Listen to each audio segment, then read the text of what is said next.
Yo, what's good? What's good? What's good? What's good? What's good? 64. What's good? What's good? What's good? We back.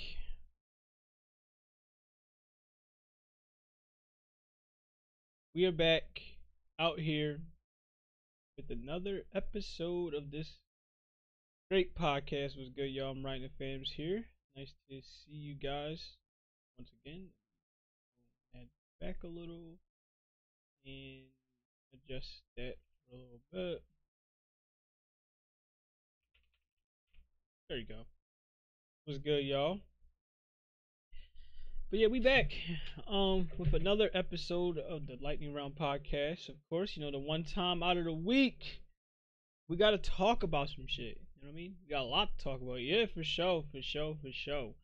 We got a couple things on our mind to talk about for this week's episode. So let's get down to what the topics are, and then I'll go ahead and I'll say what I gotta say about them. So first things first, we need to talk about that. The first part is, of course, when you talk about week one of the NFL, we have to cover that, get that out the way. We gotta talk about them. A lot of things happen with the NFL, and you already know. You knew this was coming the minute that I mentioned the picks. But that's definitely one area we're gonna be covering and talking about. Yep, talking about the 49ers. Gonna talk about them. Talk about as many NFL teams as we can. Win or lose. We need to talk about Yu-Gi-Oh. Of course, Yu-Gi-Oh just had the World Championship this week. It just wrapped up along with the NFL Week One, so that was going on at the same time as Week One of the NFL. So if you wasn't too thrilled with your NFL team, but if you like watching some crazy strategy dueling with Yu-Gi-Oh, um, you had that going on with the World Championships. We need to talk about the PS5 and what happened with the PS5 situation with the PS5 Pro, which did get revealed. But I'll talk more about that when we just so happen to get there. And yeah, as far as I'm concerned, there might be some more that we'll talk about. What we might talk about it along the way. Like some small stuff, like small gaming stuff, such as maximum football. I might cover that a little bit. It depends. I might cover a little bit of Madden as well. It depends on the situation. Depends on the what we're in the mood. So as y'all know, we usually cover the NFL last because it's a lot to talk about with the NFL. So with that being said, we gotta talk about let's talk about Yu-Gi-Oh for a little bit because I want to give people some more time to try to come by.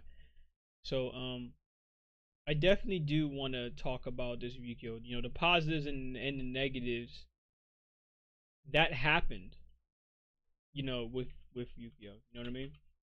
So first thing first. Something like that, yeah. But um something like that because we all know what Jayton's true deck is,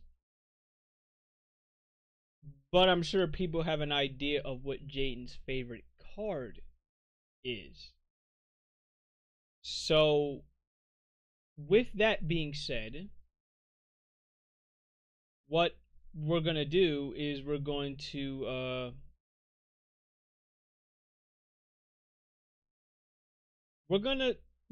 like watch both the Yu-Gi-Oh situation. We're gonna watch the Master Duel, maybe the Duel Link situation, if or when we'll see it. And if it doesn't appear there, then of course we're gonna watch the trading card game situation and take a look at that and see what that one's gonna give us. You know what I mean? So hopefully y'all don't mind that. But I'm sure it won't be too bad because we're just gonna be watching. I think game two. We're just gonna be watching like whatever it is. That's the true finale of it. That's the one we're gonna watch. We're not gonna watch the whole goddamn thing. We're just gonna watch the match. That was the deciding factor of the whole thing and who won what. So that being said, let me go ahead and pull up my browser here so that way you can watch with me and you can see what's going on. Now, if you wish, which I understand, I will have no problem covering what goes on in this duel if possible. I will try my best to read every card effect if you cannot see through the stream. Now, another thing I can do, which I am going to do, I will send you a link. I heard Nintendo's up to more bullshit again, taking down gameplay. I don't know what this is about, but you can go ahead and send it to me and tell me what this is about. Now, we'll go ahead and send y'all the link. You can watch the worlds with me through there. If you want, if it's too small through your screen, you can watch through there. Now, but other than that, I will try my best to cover what card effects activate, whether it's a monster effect or trap or spell card effect. Because I think it took a couple turns for all this to get settled. So it doesn't take long. As you can see, this lasted from 6:48. This lasted from 6:48, 6 hours and 48 minutes, to 6 hours and 56 minutes. So around a good few minutes, around a good 10 minutes. So it's nothing too crazy not gonna be anything too long. That's what you mean. Oh, okay. Let me see what this is about. For gameplay videos. Why? I mean, I'll talk about that. I want to get this one topic at a time. So we can continue on talking about gaming, but I want to get this out the way, like one topic at a time. So this is definitely, yeah, I'll definitely look to cover and talk about what the hell is going on with that. So in fact, I have it right here as a tab, so that way I won't forget about it. Okay, so let's talk about what happened in Yu-Gi-Oh! Duel Links Master Duel. I'm looking at the Master Duel one. If you want to see the Duel Links one, I have no problem. I will turn on the Duel Links one. But I think, is there one for Duel Links? There should be. Yes, there is. There is one for Duel Links. There's a few of them for Duel Links. So yeah, I will turn that on. But I'll look at the Master Duel one first because this is the one we play a lot of. And then after that, I will go ahead and then I'll turn on the... Yes, people still play Duel Links. And then after that, I will go ahead, I'll turn the Duel Links one. What was the finale? What happened in Duel Links? And that way we'll see who won with what deck. What team won with what deck, if at all possible, if we can see that. As close as possible, but let's see what happens. Yep, they just have to reset, they have to focus. Because I don't know what happened, so I'm willing to watch along with you. Of our grand finals. Snipe Hunters taking Let me go ahead and... There you go. Yes, people still play Duel Links, though. And we'll be focusing on Jesse Cotton versus Josh. I mean, this is a big matchup right here. All the matchups in this are going to be pretty big. Jesse Cotton, though, from what I've been seeing a lot on Twitter, I've seen a lot of Japanese players show this dude a lot of love. So I'm very curious to see what's going on here. Actual literal pass, I don't think there is a worse opening for Telemans. Now, you never know. There could be a Telemans Cashier in hand. I mean, I feel like that probably would. They've been showing him a lot of love. Hand, possibly there could be Maxi. Maxi's really dangerous if you are playing Telemans because they have so many of those quick effects that they can draw into.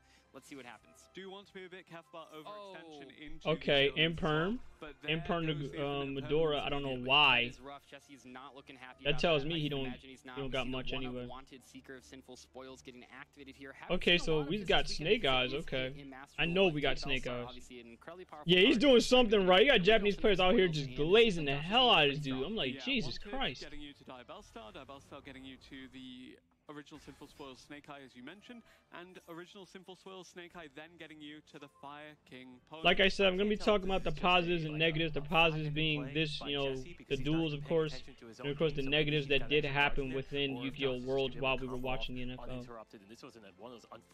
There is some negatives that did come about this. And it has nothing to do with the duelists that are currently competing. That's the sad part about it. I think by now, he would have activated Ash, he would have activated Maxi.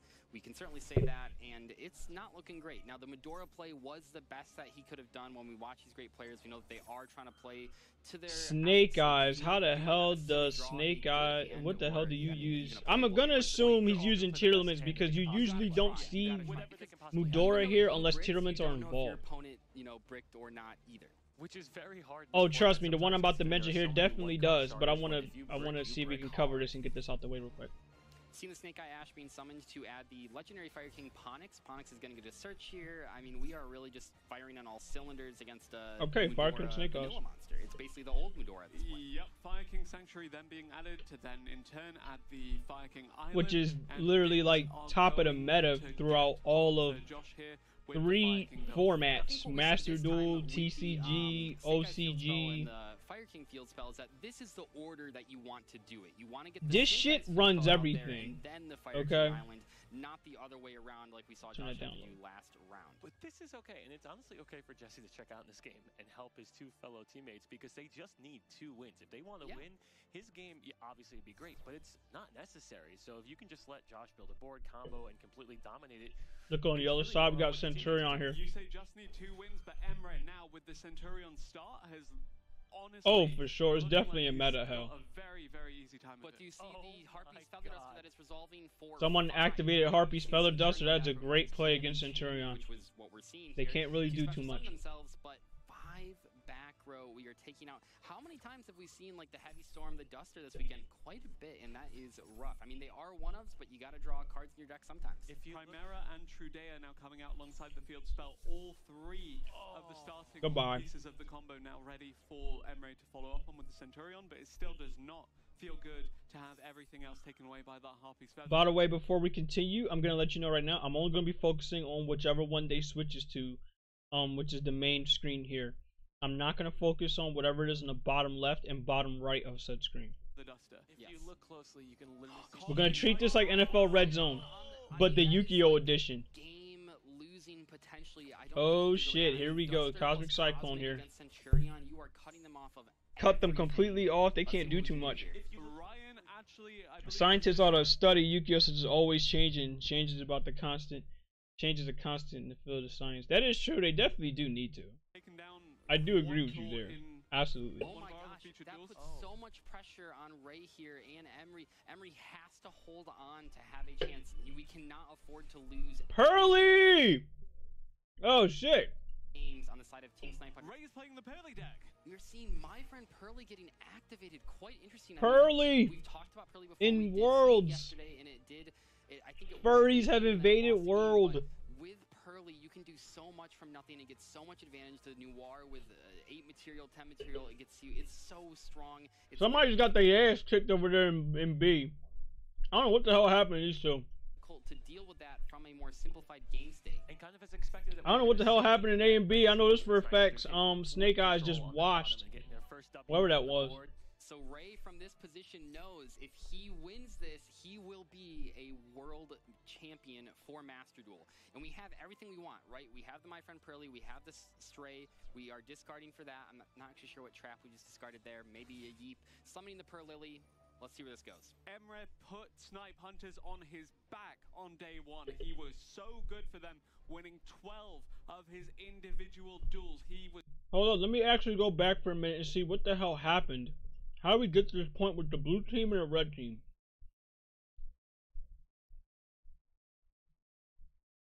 Okay, so I'm seeing this person won with Fire King Snake Eyes. One other person won with also Fire King Snake Eyes. So Fire King Snake Eyes took 2 of the duels here, but for different teams. And now we got Pearly taking on Centurion. All 3. 12 out of 8. He's got an 80% win percentage. I believe so. Oh my god. Alright. If anyone can get this, it's him. Okay, so we are going straight to battle phase. Maybe not the board that Ray was looking to assemble. Now we will potentially be able to go for a Zeus here with 5 Zeus incoming. I have a feeling this is exactly what's gonna happen. Isn't necessarily enough to like win the game outright. Oh. We are adding the Pearly Delicious Memory to hand, which is great because now we have another way to summon another Pearly. Remember that Pearly, never mind. is not a once per turn effect. I'll take that back about that Zeus coming. Will be doing that. Great choice. That is going to trigger the happiness effect as well to bounce. This is looking pretty good for Ray. It's not looking perfect. I think this really still is anyone's game. Like I said, Pearly doesn't necessarily win super fast, but let's see what happens. Oh, it took back the synchro, but I understand. Take that shit back. Oh, never mind. They don't have to.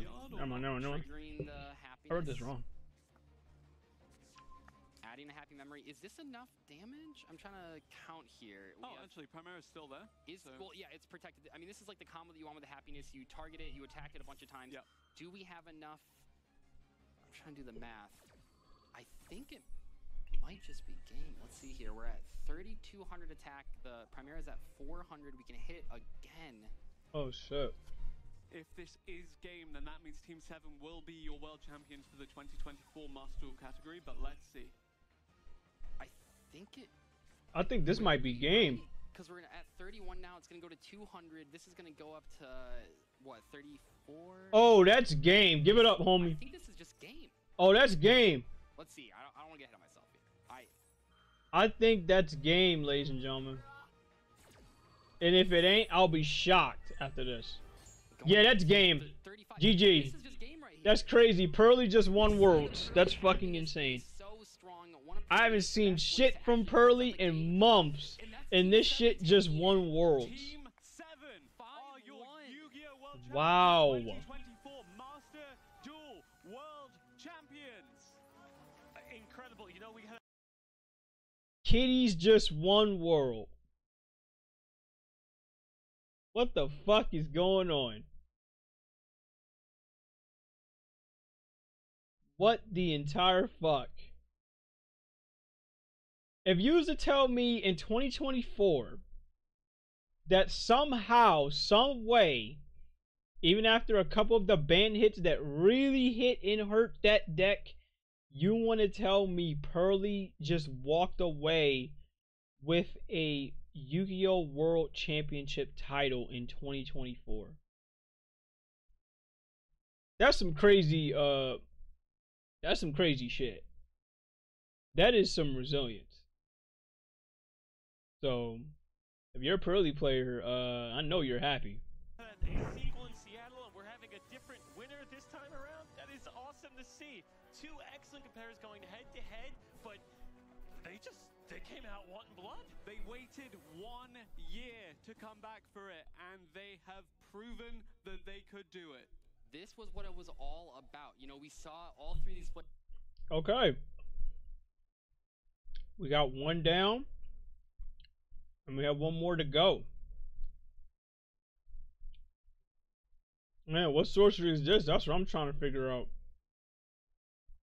Did anything differently happen with the first game? I want to see this here. No wonder why. Blue team fucking damn near swept here. Jesus. Look at this. This man using Alpha Tophic. Where the fuck this link for is from Yu-Gi-Oh! Brains. This shit here got 94 attack. As well, which is very Everyone sleeps on Pearly. I don't even know what Pearly is. Okay, so you remember Omega? Do you remember seeing the Exceeds monsters for this deck? Dude, like like, do you know what Exceed monsters is? When they XYZ monsters, they're like, if you have the same number. Okay, he doesn't know, so I'll explain real quick. Exceed monsters are basically like, they're monsters that can come on the field if you have the same level of stars. Say if you have 2 level stars, let's say if you have 2 level 8 monsters on the field, like Blue Eyes White Dragon. Instead of you just keeping them on the field, which you have the option to do so, you could bring out a monster that has that same level of stars, but they have certain effects. If that makes sense. Now, Pearly's probably one of the few decks that bypasses this. For some weird ass reason, I don't know why. But more often than not, when you see some Exceed monsters, it's usually because of the fact that they have the same level of stars. And then you could Exceed, as in put 2 monsters below, and you could take the one Exceed monster and put it on top of the other 2. They're basically called material. So, there you go. I'll have to say this, Omega. Watch the Yu-Gi-Oh! Zexal anime. They will very much happily explain how Exceed dueling works. So, there you go. I'm also seeing Jesse Colton here with Tierlements. So, basically, Tierlements won. So, here's the deal. Tierlements won Worlds. If you want to be technical, Tearlaments won worlds. Purely won worlds. You never went past 5Ds? Okay, so you know what synchro monsters are. So you have an idea of what synchro monsters are, so that's fine. I want to see what the fuck else happened. Yeah, here it is right here. I don't have to go too far when it goes to the other duels. I'm looking at this here. So if you want to be technical, this is what we mean when we say Yubel won worlds. It's gonna be hard to really try to zoom in here, but I could tell you this right now. Yubel is in the first duel. Synchro summon is easy to figure out. Yeah, because it's math. You know, it's addition math, basically. You know, like 6 plus 4, blah, blah, blah, blah, blah, 3 plus 3. You know, that's, you know, it's mathematics when it goes to synchro summoning. I'm looking at this from here. Dual C, I don't know if you can see where my mouse is pointed at. Dual C is what you need to pay attention to. I know it's going to be hard because it's very small and they're not going to focus on it at all. But Dual C is where Yubel is here. And the starters are going to struggle. And I don't know who's using Yubel, but if you want to be technical, if this is where shit goes, Yubel, to be technical, yes, they did win worlds because they were the catalyst to basically help win the whole thing.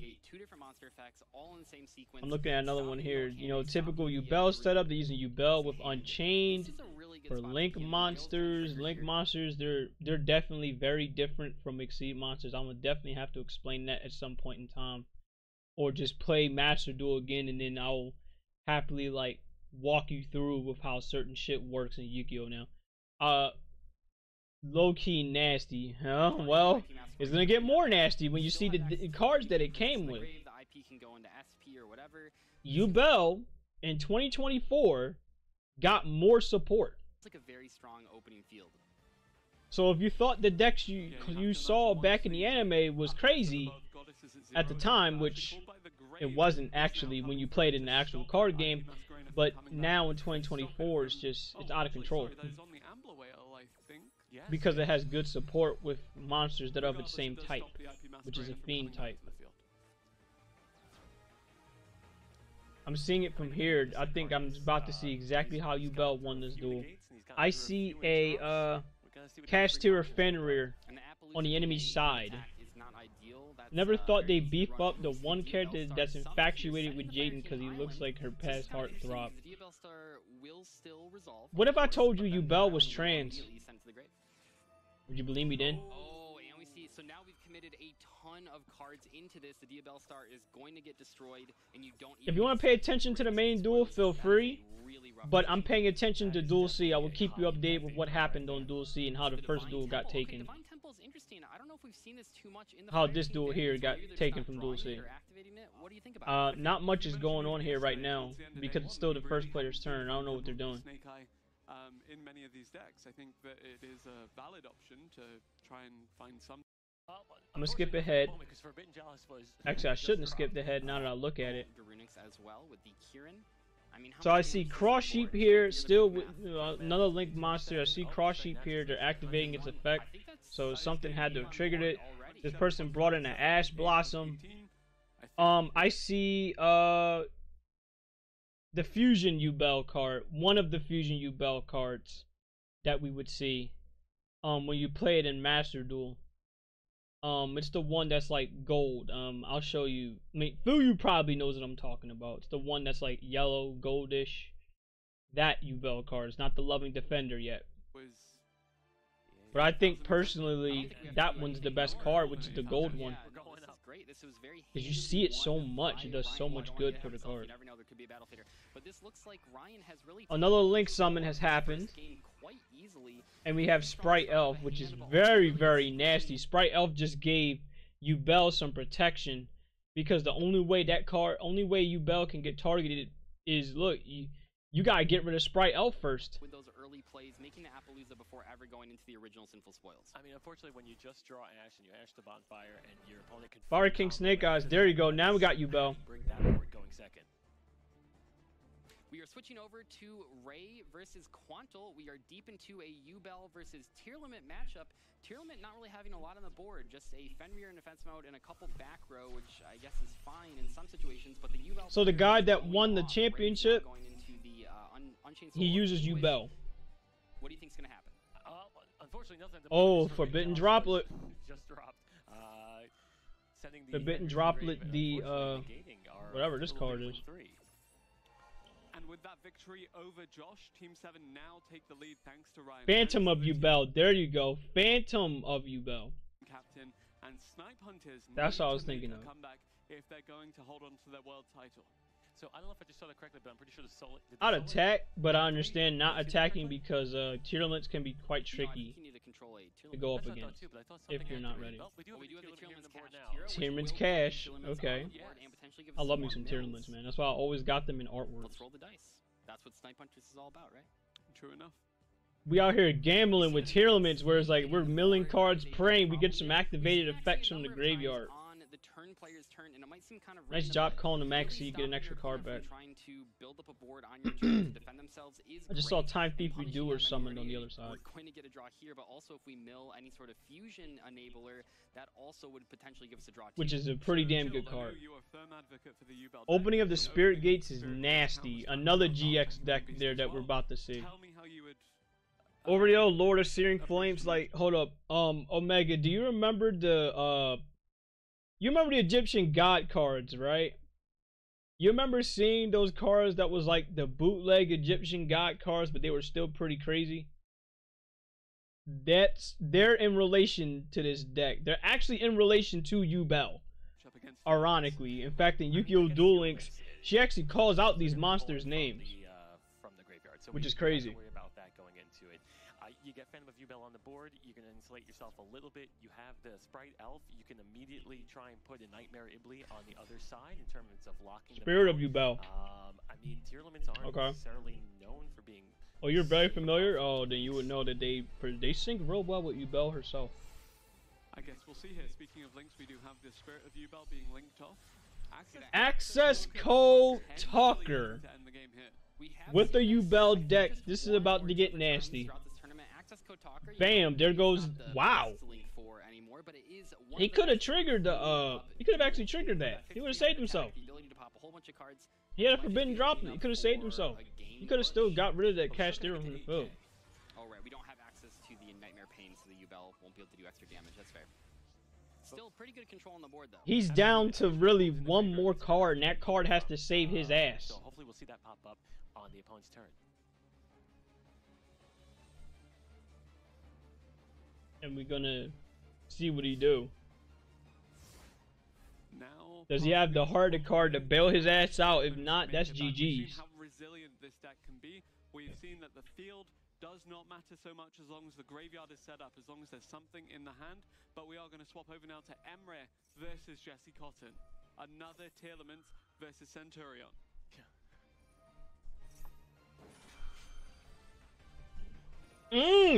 It's a summon Caster or Rhino. You can top deck Caster or Rhino Heart. So jumping into a pretty complicated board state here. Looks like we're resolving. But it ain't gonna mean shit because we got Phantom of U-Bell, which basically changed the whole activated effect of that card.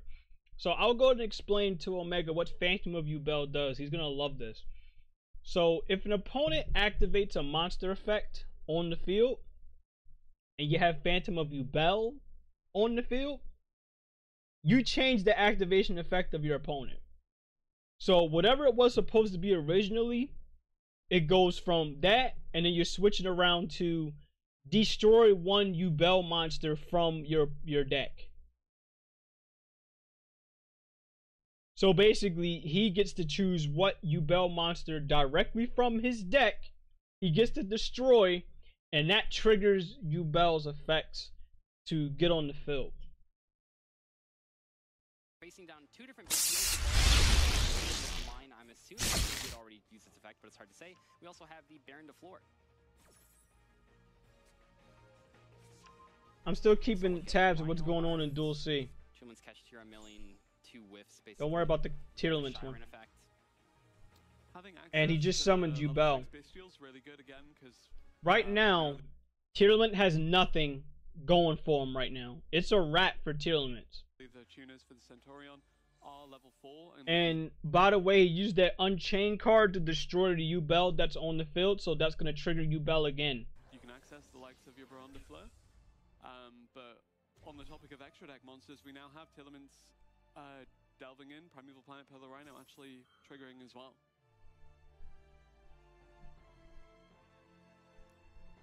I mean, we don't know the board state, but we have to assume has Baron been used already? That's something that I guess so, considering it just got removed from the field. Yep. Yeah, either way, even if it hadn't been used, really difficult. Yubel also has a field spell called Nightmare's Throne. From that negation effect, and that actually just, I think it just triggered from the field. Obviously, it would have been done if it was able to. We're going to see the Fairy Tale Snow, a card that Jesse Cotton is very well known for loving, and we see that. Yep, Yubel has her own field spell. You was not seeing this back in the anime. It's hard to say how many cards are in the graveyard, but we've seen a ton of things go from the field to the grave already.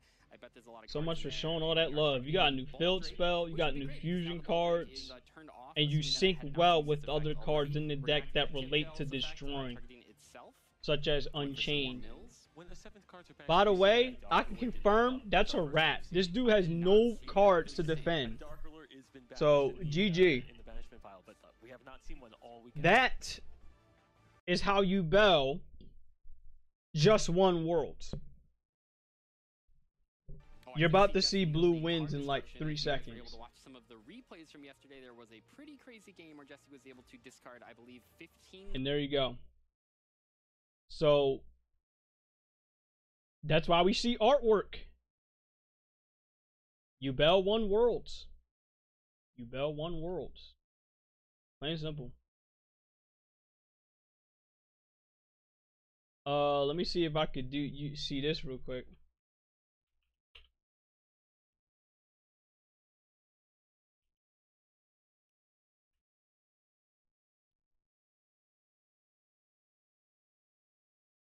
There you go. She won Worlds. Yubel won Worlds. Pearly. I still cannot believe I'm saying this. Yubel, Tearlaments, and Pearly won Worlds. That is the most craziest shit, I think, for me, I've ever seen. That's the most randomest shit I've ever seen. So,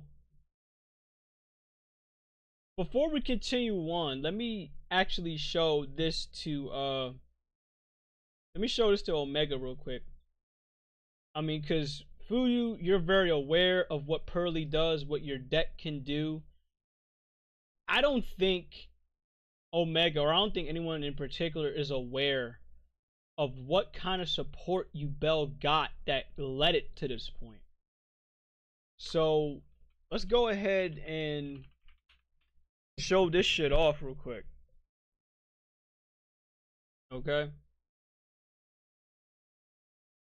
I still need to figure out if Kyber Corp ships to the US so I can get that Pearly plush. Probably should.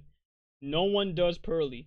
There's probably a lot of new stuff in Master Duel I don't know about. I will say this, Yubel, you can get it through the trading card game. It didn't just come out through Master Duel. It came out through everywhere. So if you're lucky, if you go to your local stores and they've got Yu-Gi-Oh cards there, you might be able to pull some of the Yubel cards. So let's go ahead and take a look. So for one, you got Geistone Golem, which is one of them. I don't know what the hell's up with these Golem cards, I'm gonna be honest with you. We just showed this right here. We got Phantom of Yubel. Phantom of Yubel, the description is as said here. 1 Yubel monster plus 1 Fiend monster. Must be special summoned from your extra deck by shuffling the above monsters from your hand, field, and or graveyard into the deck. That means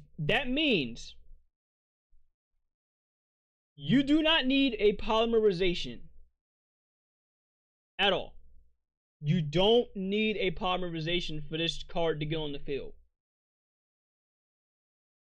Now, this also has the other, the typical Yubel effects, such as it can't be destroyed in battle. It can't even be used as fusion material, which is crazy to say. But you also take no battle damage from battles involving this card, and when your opponent activates a monster effect, which I just talked about, when we were watching the Worlds.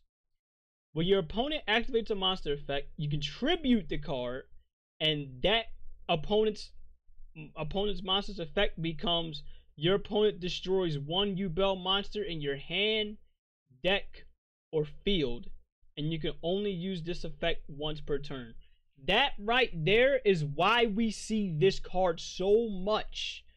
Whether you're playing the card game, whether you're playing Master Duel, it don't matter. You're guaranteed to see this because you just switched your opponent's effect from, oh, whatever the hell it was supposed to be, to, yeah, you're taking a card out of my deck and you're destroying it just so I can trigger its effect. Which is pretty fucking crazy. You just shut down the whole deck. In fact, it's advantage to you because you get to do more. The fuck you and your card effects card. Yeah, and the crazy thing is, this is not the only card that does this. This is not particular for Yubel, but there's multiple cards that have it. So, like the Dark World cards, for an example, where if anyone activates if anyone activates a monster effect, this changes from whatever it was to, oh, you dump a card from, you just, you discard the card to your graveyard. It's not destroyed, no nothing. You just send it there. So, it's not the only card, but it's definitely one of the cards that, it's good to have. So more to it that it has. It has Samsara D. Lotus. I'm sure you guys have seen this in the anime when Jayden took on Yubel. You contribute this card and special summon one Yubel monster from your deck. During your opponent's turn, when a monster effect is activated, while you control a Yubel monster, you contribute this card, and the card's effect becomes destroy one Yubel monster on the field. So, say if you have a Yubel and you have this one out and your opponent activates some shit, you could basically just destroy the Yubel, which again, if you know Yubel by now, you trigger Yubel's effect, and then the rest is history. You do what you gotta do if you know the rest of the Yubel cards. And last but not least, we actually have the boss card here. You see this in Master Duel. It has its own animation, which is Yubel the Loving Defender Forever. Whereas if this card is fusion summoned, you can inflict 500 damage to your opponent for each material used.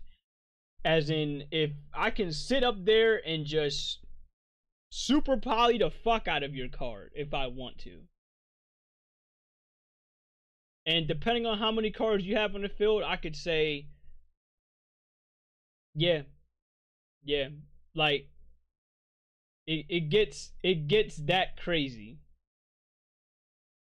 It gets that crazy. I don't even know if that effect went off. If it didn't, let me know.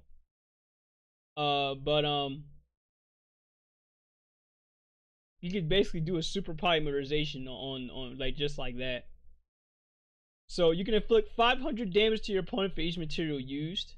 The alert was silent. I'll try to fix it like after stream if it. No, I'm gonna try to fix it after we talk about this. You can inflict 500 damage to your opponent for each material used. You can only use this effect of Yubel the Loving Defender once per turn. You cannot be destroyed by battle or card effects. You take no battle damage from battles involving this card. And at the end of the damage step, if this card battled an opponent's monster, you inflict damage to your opponent equal to the opponent's monster attack, and if you do, you banish that monster. It does not come back unless it has a specific effect that makes it so you have a better chance of it coming back. Yeah, I don't hear it either. Let me see, give me a minute.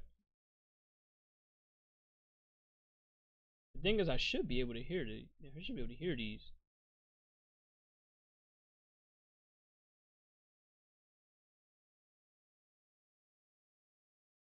Try it. Hold on. I'm gonna try it now. Damn!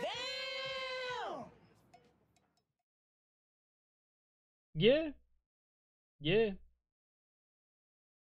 They definitely are, man. I'm telling you. Yubel stepped their shit up from when you last saw this card in the anime. They were not playing with Yu-Gi-Oh! This time. They were not playing. They said, fuck it. You see Yubel here. And we care about Yubel. So let's go ahead and show her some love. So basically, to put it simply, and this was a duel I was afraid of. I thought I was going to lose to. Psychic and Punisher. Fuyu knows that card real well. I love that card. It's probably my favorite boss monster in Yu-Gi-Oh! Psychic and Punisher probably I would have lost because of this Yubel card. I was so afraid of that particular effect, where if this card bowed an opponent's monster, you inflict damage to your opponent equal to that opponent's monster, and you banish that monster. You mean Grado fodder? Yeah, pretty much. But I was afraid of Yubel for that exact reason, because it's like one of those cards where it's like Grado, where you can sit up there and bypass Psychic and Punisher's effect, and that shit could work. Whereas, okay, the amount of attack points I have on Psychic and Punisher, it would actually get me killed because of Yubel.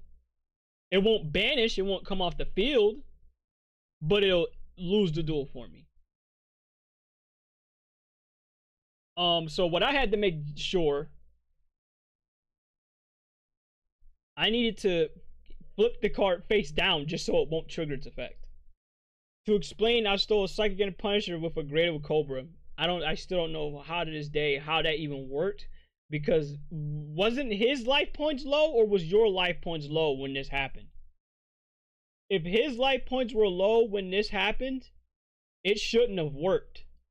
If your life points were low when this happened, then it had a right to work. Oh, okay, then it had a right to work, because the way how Psychic and Punisher works is, if your life points, and you control the card, if your life points are lower than your opponent's, any effects will not matter. But I was afraid of it when I went to Yubel. I was scared of it when I went to Yubel. I thought my own card was going to get me killed. I felt fear with my own card killing me.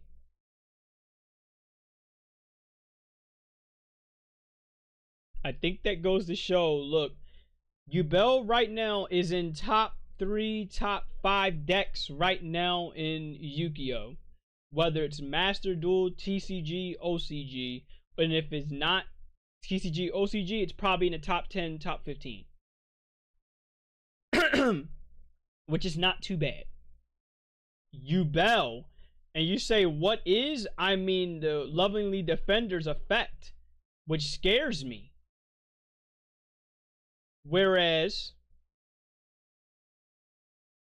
I'm going to read it again, because I got it highlighted in blue. If this card battled an opponent's monster, you inflict damage to your opponent equal to the opponent's monster's attack. So basically saying, if I had Yubel, the Lovely Defender, and you had some kind of boss card on you, and you were damn near low on life points, like say if you were at 3,000 and the monster you had was 4,000, I can use that card to kill you. Imagine being killed with your own card. But it's not the way you think it is. Not with Grado, where I kill you with your own card. I take your card from you and I kill you. No, I mean I use your own card's attack points to kill you. Imagine that. Imagine that.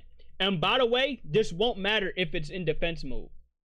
You can set the card in defense mode. It's all related to attack points.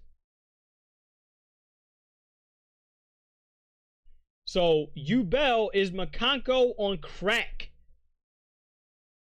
To be fair, Yubel's the original Makanko if you want to be really fair, seeing as it came out back in 2003, 2004. Well, if you have 0 attack points defense, you're fine. It won't matter. So, if you really want to get spicy, You could do Yubel versus Makanko, see who wins. The best out of the 0 attack point demons. Makanko Yubel. Well, that can't work because Makanko's what? Fairy? Or warrior? Whatever the fuck it is. Yubel is straight fiend. That's why it sadly can't work.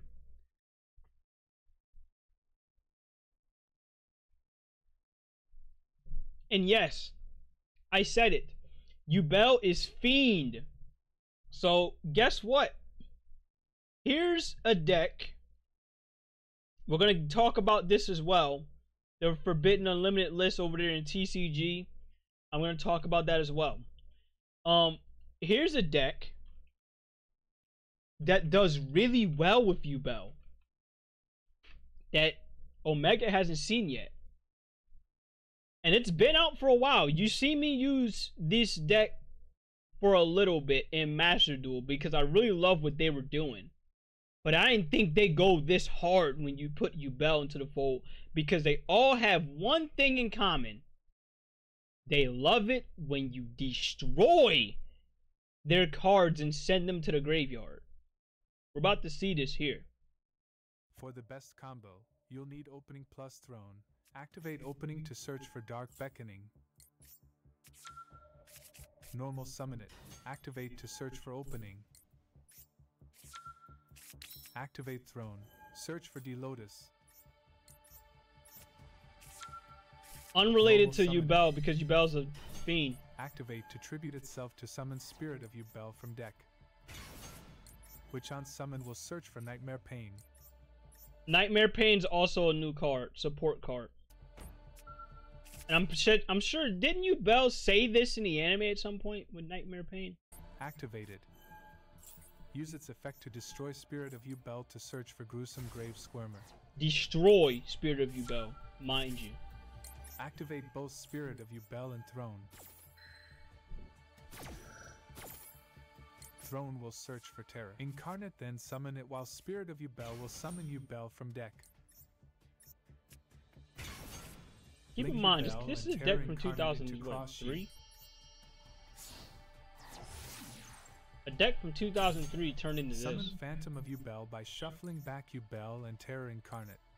This is why I said from earlier you don't need polymerization because you could bring this card out just off of having 2 Yubels in the graveyard.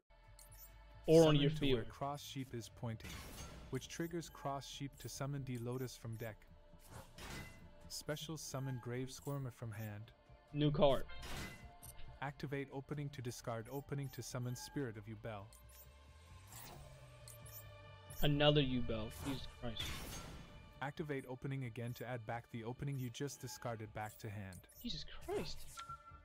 By the way, I'm gonna let you know right now, do not be shocked if you hear that Opening of the Spirit Gates gets banned or limited. Because there's no way this card should be doing this much damage. It does just as much damage as the Yubel cards over the fact that you have so much shit you can do with this card. And it has nothing to do anymore with its actual like deck that it's related to. Like the Thundering cards, whatever the hell it is, the discount Egyptian god cards. It has nothing to do with them anymore. It has everything to do with Yubel. I won't be shocked if this cards get banned or limited. Cross Sheep, Spirit of Yubel, Grave Squirmer, and Dark Beckoning.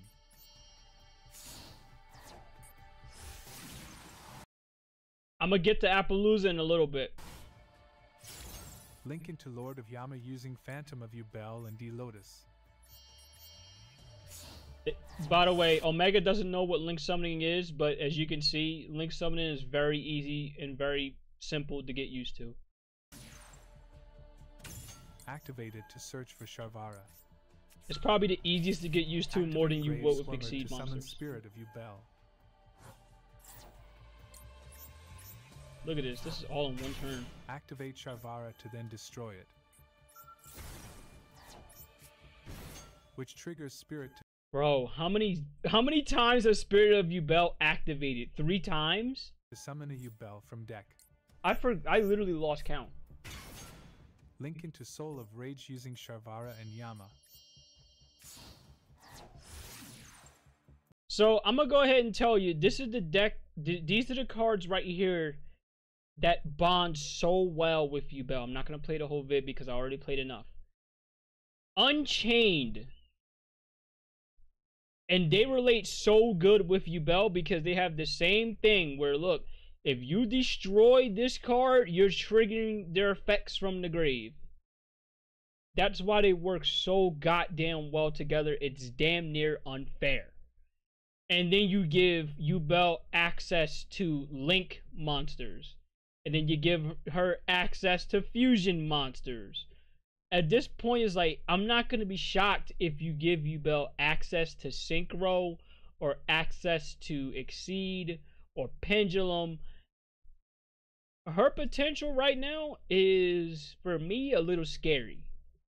Unless we see some ban hits, which I'm going to get to in a bit. There's one more card that I want to really see if I can show. Which is why I said it's really why it works so well. In fact, he didn't use it, but I didn't see it. This is the card right here, the trap card. This is the Unchained trap card. So when you flip it on your opponent's turn, you take out the Yubel with it, and then you trigger more Yubel effects on your opponent's turn. Nasty stuff. That's why Yubel right now is right next to Snake Eyes, and they're just running shit. It's only a matter of time, though, until they actually do get put back to Earth. So if you are a Yubel fan, you better enjoy it while you can, because Konami's not going to let it stand forever. They're only letting it stand now because it's new. We've seen this plenty of times. We saw this with Castira. We saw this with Tearlaments. I know I love me some Tearlaments. We saw this with Pearly. We saw this with Brandon. Brandon, I think, took the most hits out of any fucking deck in Yu-Gi-Oh! And they are still kicking. Which is, again, a round of applause all for itself. The fact that I've never seen a deck take this many hits and still out here kicking people's ass. So, there you go. Enjoy it while you can with Yubel. You got Unchained and Yubel just working like peanut butter and jelly right now. It's fucking insane. Let's go ahead and talk about some ban lists for a minute when it goes to not only the TCG, but I'll talk about it for a little bit when it goes to Master Duel, because it doesn't have much to talk about with Master Duel. Honestly, there's only a couple cards. But remember when I said I was going to talk about Appaloosa? This right here is plain to see why.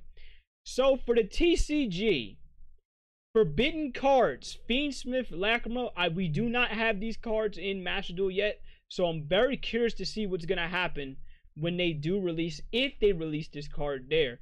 Now, from what I know about Fiendsmith, I remember when we first saw the arts for these cards, and me and Fuyu was like, yo, this gotta be some Devil May Cry shit that they're pulling with these cards. And it makes sense because when you see the Fiendsmith deck type, you can see where the relation comes from. This card came out around August. No, around, April? Or May? Somewhere around that. I said August, but my bad. It's around April or May when this card came out. We're in August. We were in September when he put out this vid. And this card's already fucking banned. This didn't take long. The deck came out this year, and their boss cards already on the forbidden list. That is probably the fastest shit I've ever seen, where you see a card that just came out and is instantly banned. Like, I'm like, oh no, fuck this. You gotta get dealt with. That's some insane shit. The next card that is now forbidden over there in the TCG is Appaloosa. So apparently people are tired of Appaloosa shit. They're tired of the simple fact that, you know what? Every time I activate a monster effect, you're right there to just cancel me out, and I'm sick and tired of it. So I understand it. I get it. Because, look, it's a generic Link 4 card. I love Appaloosa as much as the next person, but let's be real. If you really want Yu-Gi-Oh! To improve, having generic cards such as Appaloosa is not going to cut it. The same can be said when they banned Baron de Fleur, which is a generic Link 10, generic Synchro 10 card. And I love the card. But it had to go. The same when it went to Boros Savage Dragon. And that was in the anime, by the way. That was in Yu-Gi-Oh! Vrains. Generic Synchro level 8 card. But you gotta go because you do too much. You lock the game down too much and it makes it unhealthy. So, I get it. All of these cards here in the list make it incredibly unhealthy. Hot Red Dragon, Archfiend, King Calamity. Jack Atlas would have loved this card if he had it in the anime. Because if you forgot what I remember explaining what this card was, if you synchro summon this card on your opponent's turn, they can't do shit. They cannot activate card effects. They cannot summon. They can't do anything. You're locked. You're done. Basically, this card says, fuck your turn. Pass it back to me. That's literally what this card says. In a nutshell. So, this card had to go. I don't know why they made this card in the first place, knowing that this had broken possibilities. So, goodbye, Hot Red Dragon Archfiend. Another card that had to go was Beatrice. I'm shocked this... you know what? I see it coming. Because it got hit right here in the TCG, don't be shocked if it gets hit in Master Duel at some point. It might be a pre-ban hit when Fiendsmith, if it eventually comes out. Fiendsmith is going to be the reason this card gets banned, and I'm not surprised. What Fiendsmith can do is it'll allow you to basically trigger a Foolish Burial. But not with a monster. Not just with a monster, but with any card. So, spell, trap, monster, that's seriously valuable. That's too valuable, in fact. You want to know who uses this card best? Take a guess, y'all. Take a very good guess at what Beatrice's effect is best used for, which is when it's summoned or when you detach a material, you get to dump a card, any card, from your deck to the graveyard.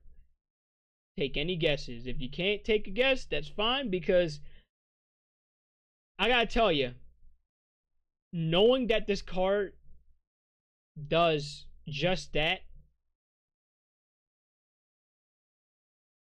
the one deck I love, and I don't have it on here, I don't have it on Master Duel when I play it, the one deck I love would have loved Beatrice.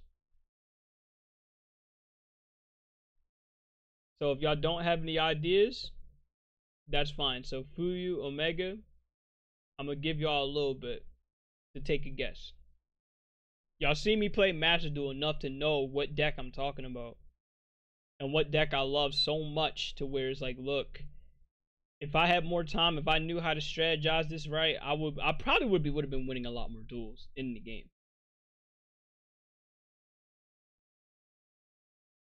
Let me see what this is about. Oh, okay. What deck? Spaced out because I started Match of Domination. Vanquish Soul or Tenyi Swordmaster? The answer is no on both of them, Fuyu. Labyrinth, which is still, in my opinion, the best trap deck in Yu-Gi-Oh! Labyrinth would have loved Beatrice. For one simple card. No. But yeah, they would like it too, but they don't have the card, they don't have the necessary stars to summon it like how Labyrinth would.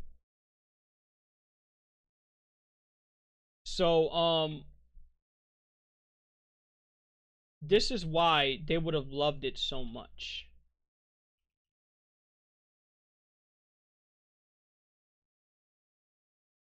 This will allow you to activate that big welcome the same turn it is set.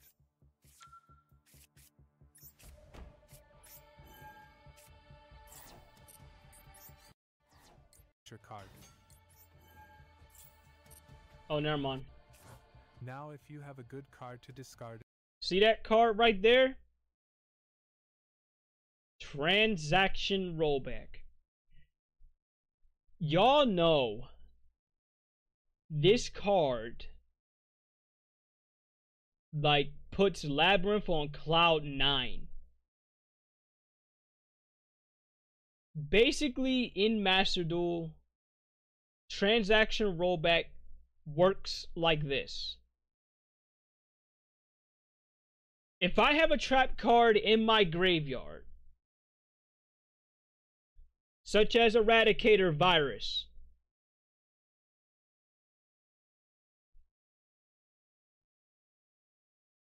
all I have to do, for one, being I'm gonna do this, for one, I'm gonna have Eradicator Virus in my usual trap zone, trap and spell zone, and I'm gonna trigger it from there.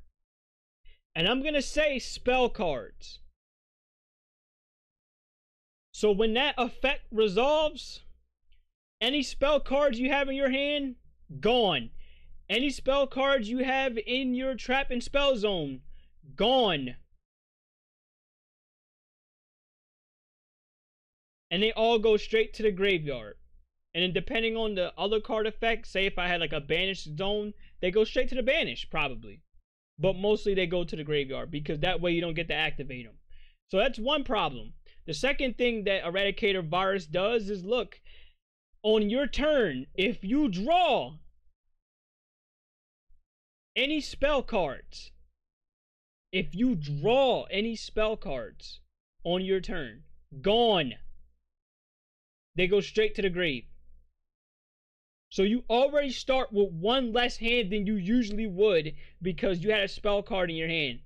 Especially if it's one that's going to save you the duel.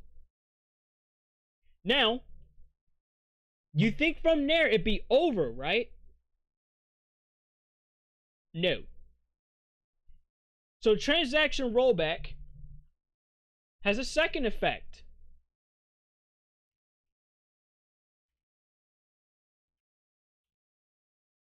And I'm going to go ahead and search this effect so you can read it with me, because I know the effect, but you probably don't. So, it says right here, I'm going to highlight it right here. You can banish this card from your graveyard. This is the second effect that matters the most. This is why I said, if transaction rollbacks in your graveyard and you're facing off against Labyrinth, GG's. You can banish this card from your graveyard. Pay half your life points. Target one normal trap in your graveyard except transaction rollback. This effect becomes that card's activation effect. So let me go ahead and be specific. When I mentioned with how the Eradicator Virus works, basically when you activate it from the spell and trap zone, you have to give up a card that's at least, what, 2,500 attack or more? That goes to the graveyard to activate its effect. So I lose a card. But at the same time, while I lose a card, I get to make sure you lose your spells or your trap cards. Now, after that, you know how trap cards work. They go straight to the graveyard. Imagine me having transaction rollback in the grave along with the Eradicator Virus. I trigger transaction rollback. Guess what? I don't give up my card. Instead, I'm copying the activation effect of the card. So basically, I get to choose again what cards I get to take out of your hand or take out of your spell and trap zone. So at one point, I already called spell cards. This time, I'm calling trap cards. So if you summon, if you draw a spell card, gone. If you draw a trap card, gone. The only thing you got left to save your ass is monster effects. That's why Labyrinth was like killing shit for a little bit until Snake Eyes Fire King came out. Now, I just gave you transaction rollback's effect. Imagine Beatrice, which is an Exceed monster. And Beatrice I'll go ahead and give you this because this is not going to take long. Beatrice the Lady Eternal. This is why the card got banned. This is definitely why the card got banned. I don't know why I got it from here. They said, let's see. You could detach one card, one material from this card. Send one card from your deck to your graveyard. That means any card. So say if I wasn't able to have transaction rollback in my hand or in my field or at all, I could summon this bitch out, force it to go to my graveyard, and still trigger its effects. So you just gave me like 3 ways to put this card in the graveyard instead of 2, which where Labyrinth it is 2 or 3 or 4. And I'm still gonna fuck you up. The sad part is, Beatrice got more to do with that. But not just with Labyrinth. But all in all, at the end of the day, I'm not shocked. I'm not shocked that this card's getting banned. It just makes me weird. It makes me think, you know, why didn't it get banned then and there when you got transaction rollback here? Okay, so that's the forbidden list. Here's the... Give me a minute. I know I went off on a tangent, went off with that forbidden list, but hey, I gotta give y'all this information as best I can. Here's the limited list. Now this is interesting. We just saw Snake Eyes in the Yu-Gi-Oh Worlds. So limited is the Eva card. I don't know what the fuck Eva does. Snake Eyes Ash, Snake Eyes Popular, number 40 Gimmick Puppet Strings, number C40 Gimmick Puppet of Dark Strings, Branded Fusion, Opening of the Spirit Gates. This is why I said I won't be shocked if it gets limited in Master Duel. Pot of Prosperity, Sanguine Summoning. That has nothing to, I have no idea what the fuck that is, but I have a feeling we're gonna find out. Grass Looks Greener, and Skill Drain. Skill Drain is nasty, but at least it's limited to 1, so it's not that bad. Grass Looks Greener, if you like running 60 card decks, you'll be happy to have it back. Branded Fusion limited to 1. We already know what it's done for Branded. They don't give a fuck. I mean, sure, if you take out the Branded Fusion, fine. I have other ways of summoning my cards. Or I have other ways of making, you know, bringing them out here. Snake Eyes, Ash, and Popular have not done shit. I mean, the limiting them does not matter. Because they will still run your pockets. So, it's a start, but it's not a good start because it doesn't matter. We literally are looking at it. Like, hitting it to 1, all it does is just, you lessen the consistency of it coming out. Alright, that's all well and good. All that matters is this. As long as Popular is around, Snake Eyes is going to make this... It's going to make it a fight for you to beat it. So, good, but not so good.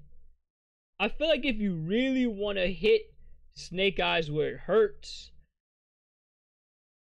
I gotta tell you, you might want to ban Popular or Ash. One of the two are gonna have to go. Because it's running every fucking tier list, no matter what it is. It's running 3 sections. It's ran 3 sections for like a year or 2 now. And people are already sick and tired. They thought tier limits was bad. This ain't... No. Tier limits ain't got shit on this. No. So, as far as I'm concerned, Popular, Snake Eyes, it's okay, but it needs to do more. So that's all I know when it goes to the Yu-Gi-Oh situation right now. When it goes to that. Now, I'm not done. You think I would be, but I'm not done because we gotta talk about one more thing that happened.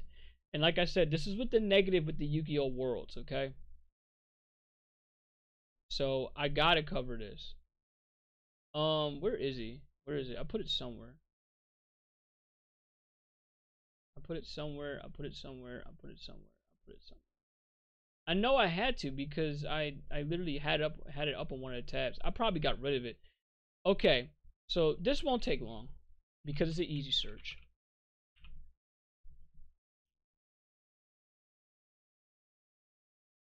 There you go. So this is the negative with Decade, okay? This is what happened. If y'all don't understand it, that's fine. I will go ahead and give you the simplistic gist of what the fuck's going on here. Which I'm gonna have to. I have a feeling I will. Absolute worst. You don't care about the competitive environments. You don't care about how your actions affects the players at Worlds. You just want to grab as much money as possible. That's an absolute L. You should have just waited to post them at least after day 1. But you don't care at all, do you?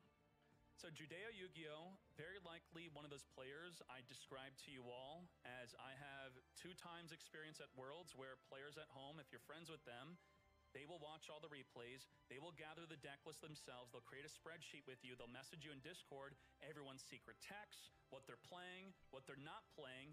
So Judeo Yu-Gi-Oh! Possibly, likely, with that strategy, is upset that his friends at home watching Worlds now can't secretly give Judeo Yu-Gi-Oh!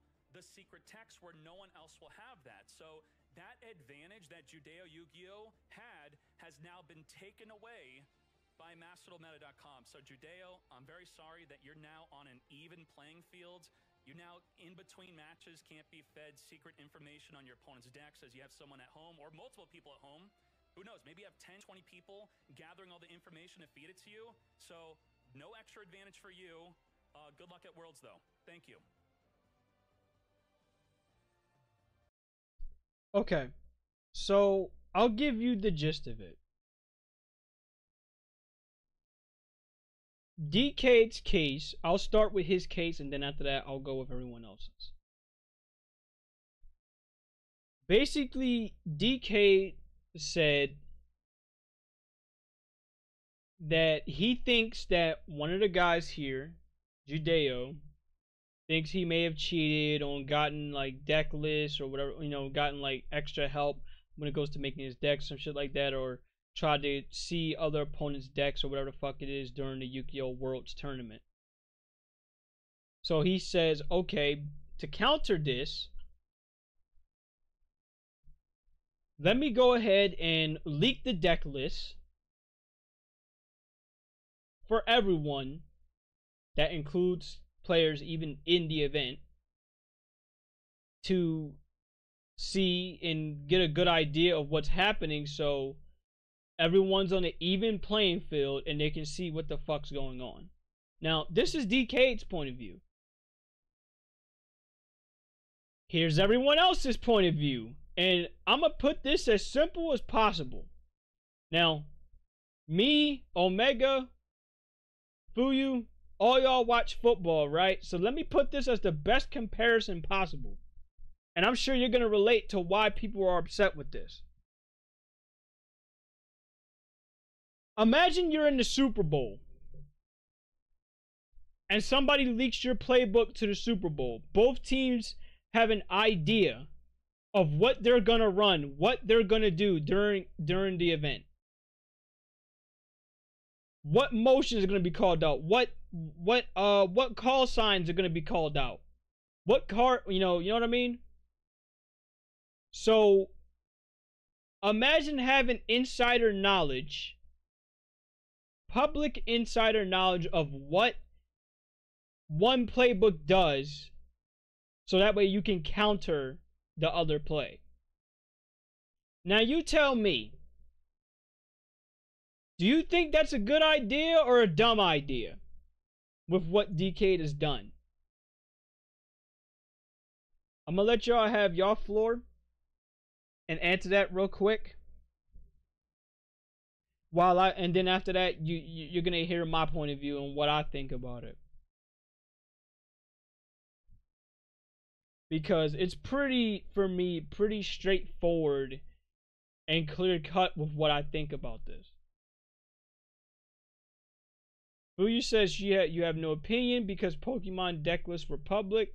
Pokemon VCG teams were public. So they're well aware of what the hell was about to be run while they were going up against one another. So this is common knowledge for them. I'll put it like this for me personally. last I checked with Yukio, weren't you not supposed to know what team was running what at the end of the day?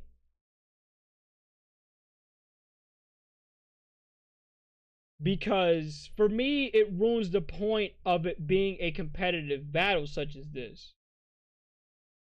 Like, you need every bit of advantage you can get. You need to surprise and trick every, the opponent any which way you can.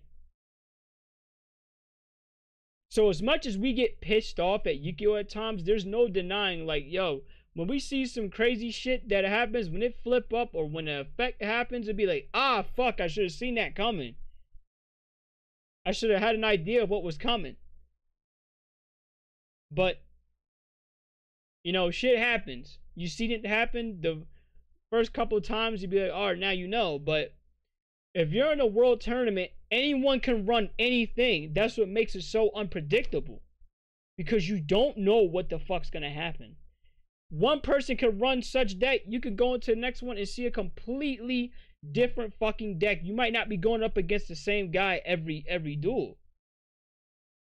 Everyone's probably switching decks every duel. So for me, this is where I got a problem. This is why I don't like what DK did. Because it'd be one thing if you put it out after the event is over. It was all mind games, because is he using Urshifu or Polaron? Is he going to be starting with or Urshifu again, or will he bring out Chiyu? Since that counters me, and that's why he lost the last match. Something like that, yeah. But it can really ruin the true element of surprise if everyone knows what the fuck is coming.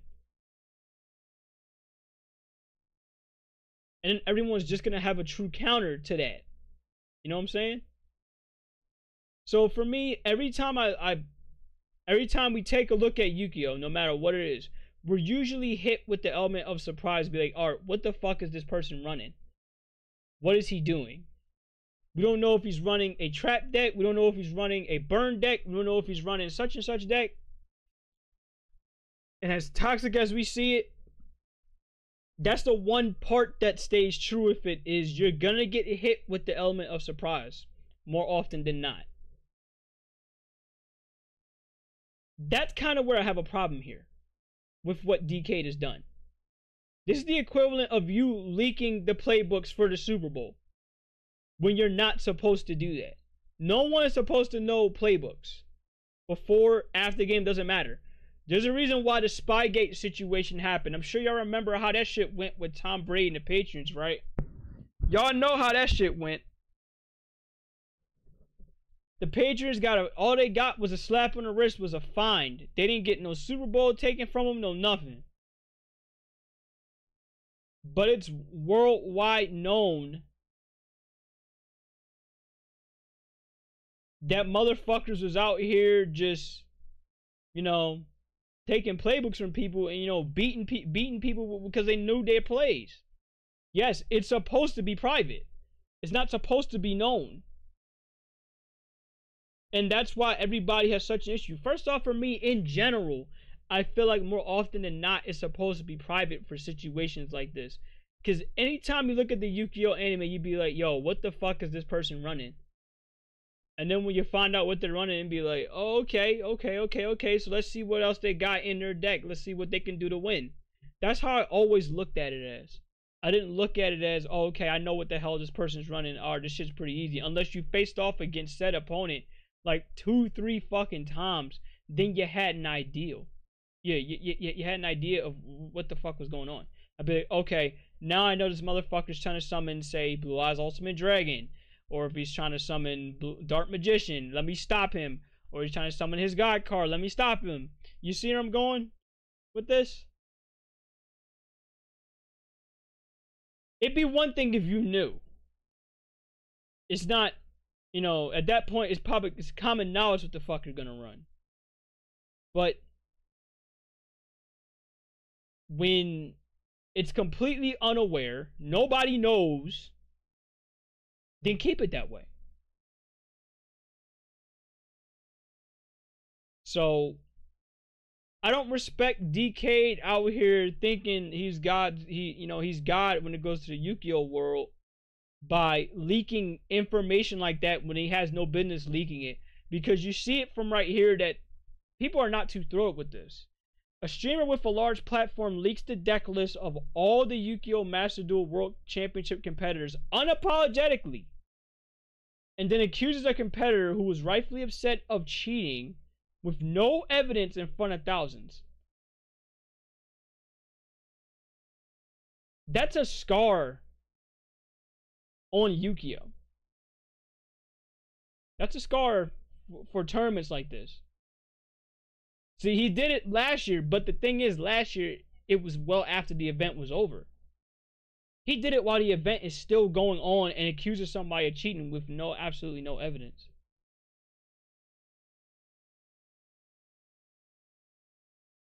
So, apparently, Konami banned him before.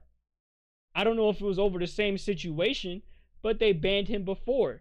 And the way how I see it is, you need to ban him again. Better yet, the true ultimate punishment is you take down the website he currently uses. That's the ultimate punishment.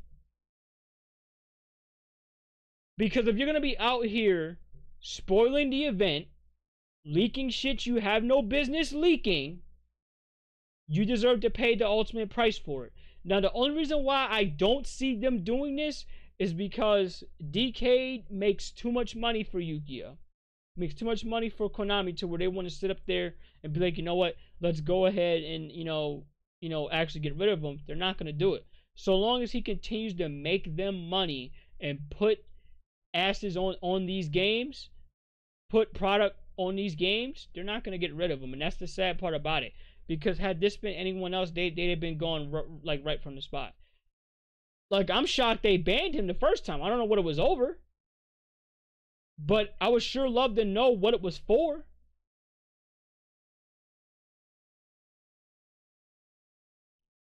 So, I don't know what y'all think about it, but this is what I think. Banning shit's a no-go. I'm sorry, leaking shit's a no-go no matter how you slice it. It'd be one thing if it was public knowledge and they consented to having this shit be released, but they didn't. They clearly didn't. It's not okay. You don't ruin the event, not just for the players, but for everybody else.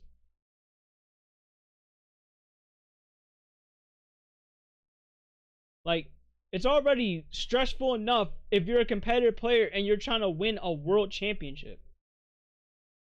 But then when you sit up here and you give information of what deck I use, now you put extra pressure on me, especially if I didn't consent to it.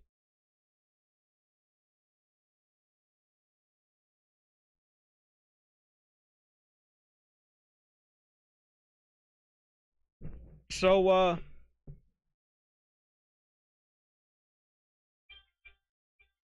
what DK did was foul. It was way wrong. And I hope we don't see this again in any other events that, God forbid, this would happen to. I mean, unless, like you said, with in Fuyu's case, if this is a Pokemon situation where they, you have to do this, if this is public knowledge, okay, no one can be mad. They said, look, you gotta do this. You gotta show this shit live. I'll be like, alright, cool. Cool. That absolutely can be done. I completely understand. I get it.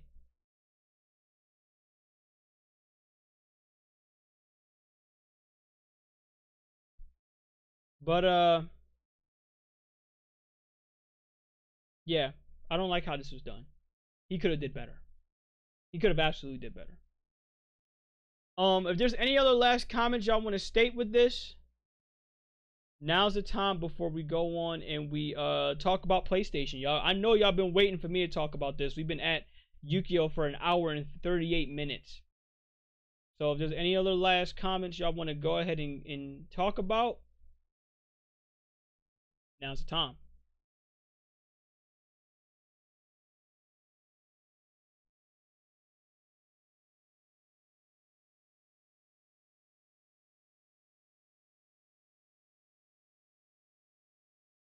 All right. So with that being said, because everyone else is going to hold their peace, let's talk about the PlayStation 5, shall we? Let's talk, you know what? Let's go ahead and take a look at the reveal for the PS5. Let's see what's going on here. Are we finally not about to go on about Yu-Gi-Oh? Yes. Yes, we're done. We're cooked on it. So let's go ahead and take a look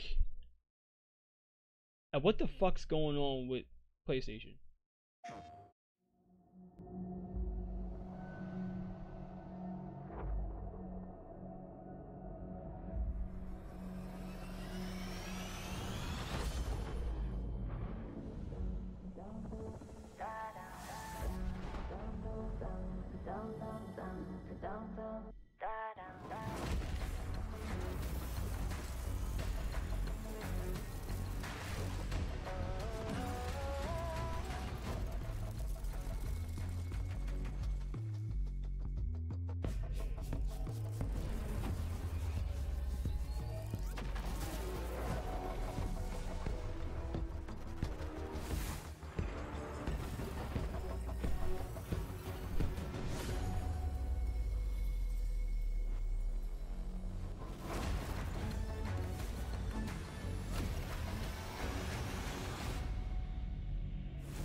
That's the reveal trailer. That's not what I was looking for, actually.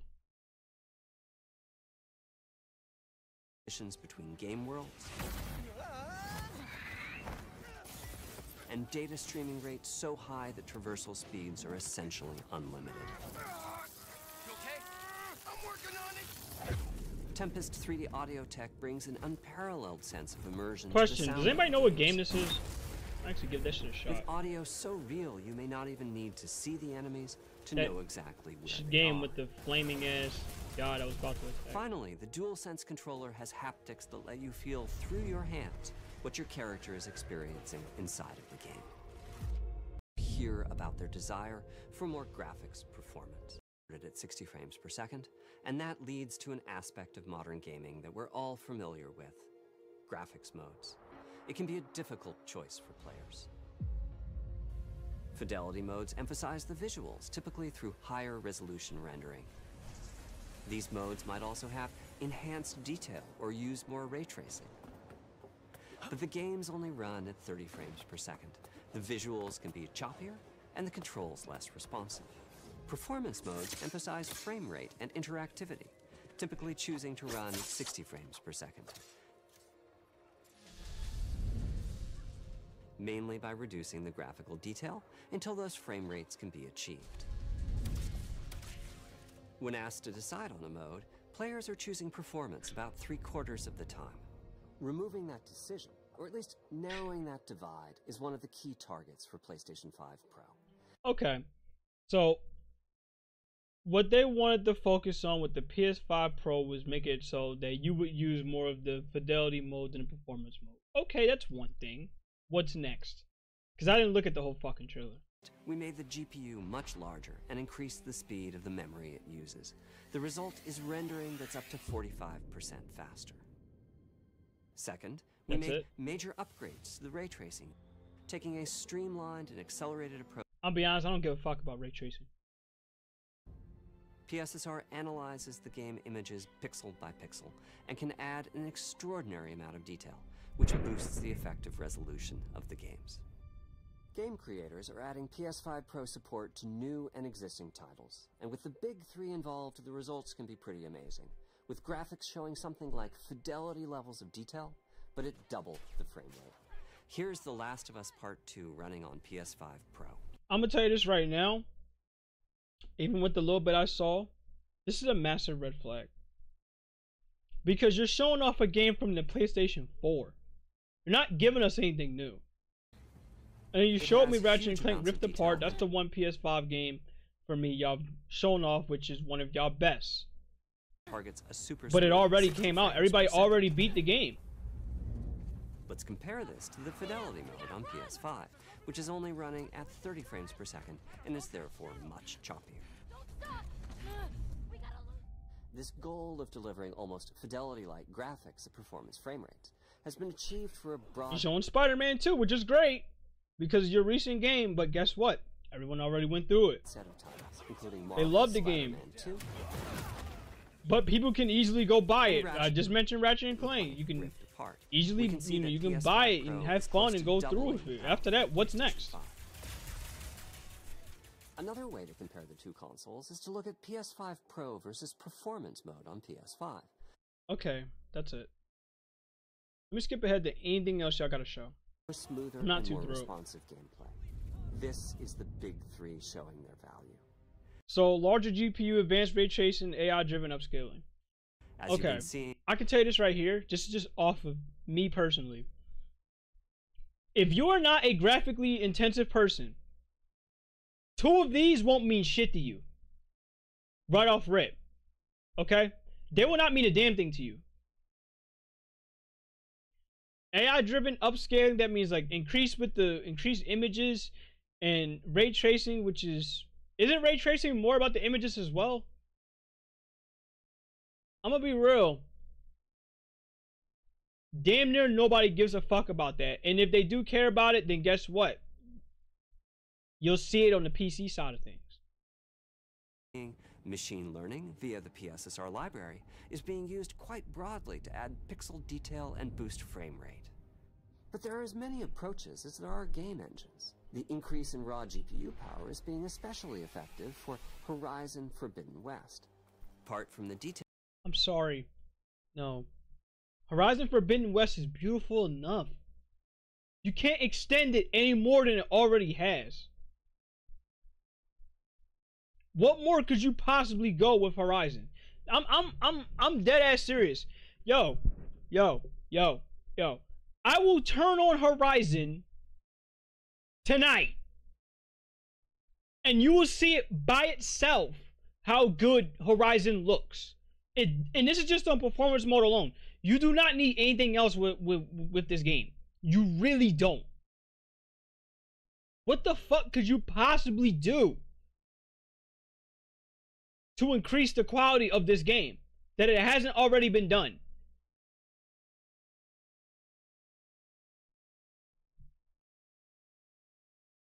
I already talked about it last episode, by the way, Omega. I already said how I said. You already saw me play Gravity Rush. You already know how I feel with Gravity Rush and with those games. You already know how I feel. I said exactly all I had to say from yesterday. Power is allowing for improvements to lighting and visual effects. By the way, them making Horizon was not an attempt on Gravity Rush. No, they didn't shut down Gravity Rush for this. They did not do that.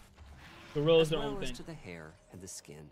Well, Nobody gives a particularly when the fuck. games are focused on higher frame rates, the faster hardware in PS5 Pro can make a real difference. How fast we Allowing talking? Gran Turismo 7 to add ray-traced reflections between the cars in gameplay, while continuing to support their targeted 60 frames per second. That boost in ray tracing is also delivering big wins for Hogwarts Legacy, allowing not only... Alright, you know what? I think it's okay to stop from here. I can see this right now, just off this presentation alone. This shit is terrible. I didn't even go through the whole presentation. I didn't have to. I watched this the first time for like 10 seconds and I'm like, what the fuck is this? Literally where I stopped at was the Horizon part. I'm sorry, not the Horizon part, the Last of Us part. I stopped right there and I said, what the fuck is this, dude? Like, what is this shit?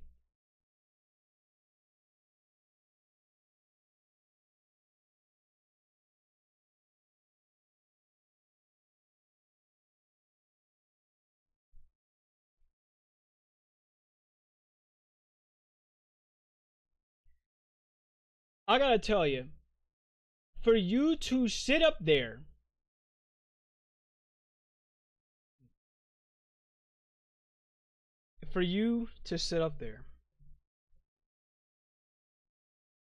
and charge people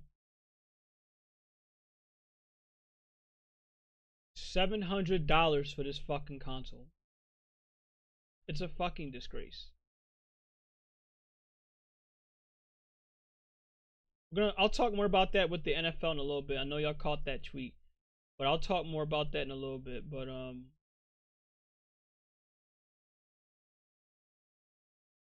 it's a fucking disgrace.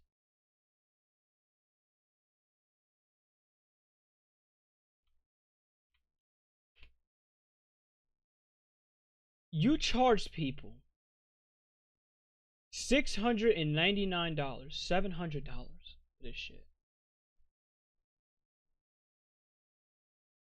And then to make matters worse,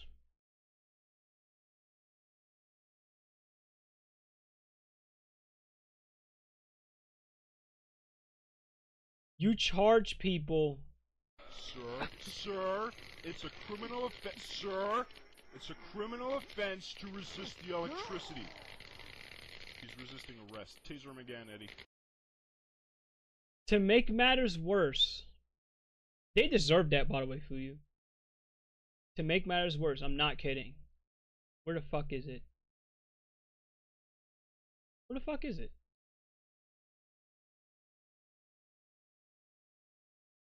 I'm trying to find it. There's a reason why that got the dislikes that it got. No.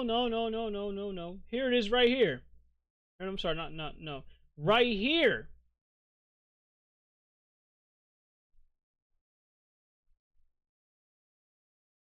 It's $700 for the console. $80 if you want to install the disk drive. $80 fucking dollars. The price of a game just for the disk drive. It's making me cringe. And then $30 just for the stand?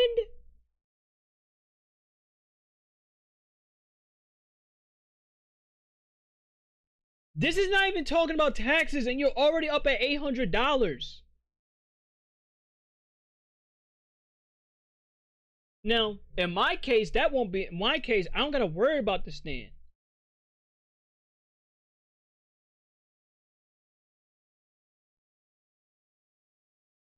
But you're charging people for a digital console to turn it into a fucking physical console with an attachment. And then you're going to charge people $30 for the stand. That is fucking disgusting if I've ever seen it.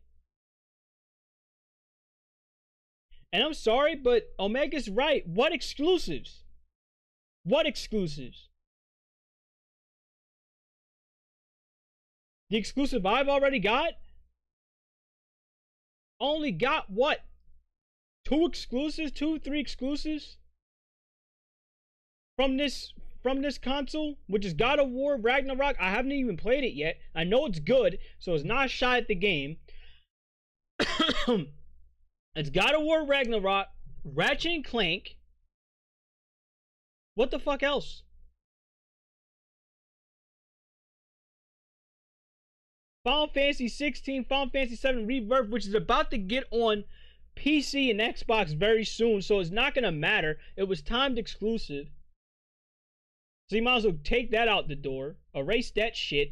Wukong right now, you could say is exclusive, but guess what? That's also timed exclusive. So take that out the door.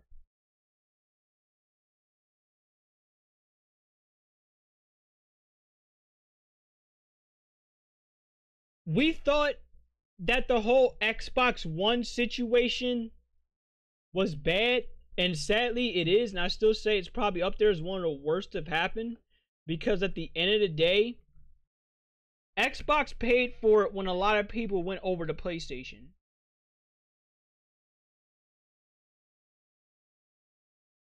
PlayStation is about to pay for it because guess what?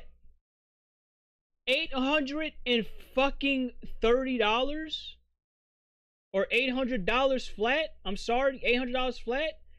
Guess what, people? That's fucking PC territory.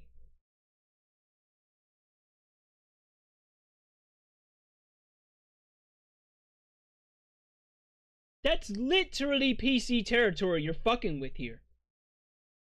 And I gotta tell you, this ain't the route Sony wants to go. I don't think you want to go the PC route. Not only that, there ain't enough games right now to even justify spending $830 on a fucking PS5 Pro.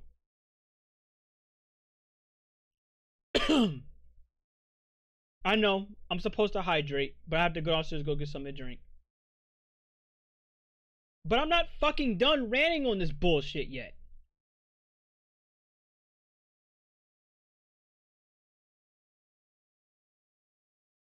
Yeah, I thought this was bad too, but that's a fucking cakewalk. Bro, your PC right now, as we speak, Fuyu, your laptop, my desktop is basically an Xbox on crack. I'm not kidding.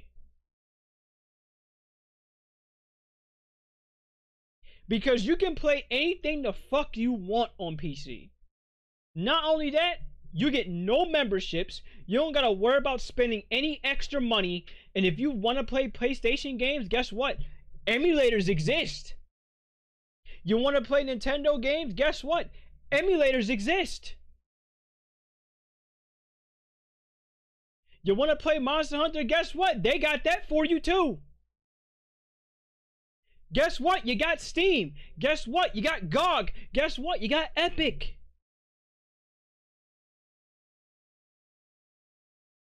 You got all these games with all these launchers. Not even talking about the fact, I didn't even get to this part. These games be on sale damn near every fucking day compared to a PlayStation.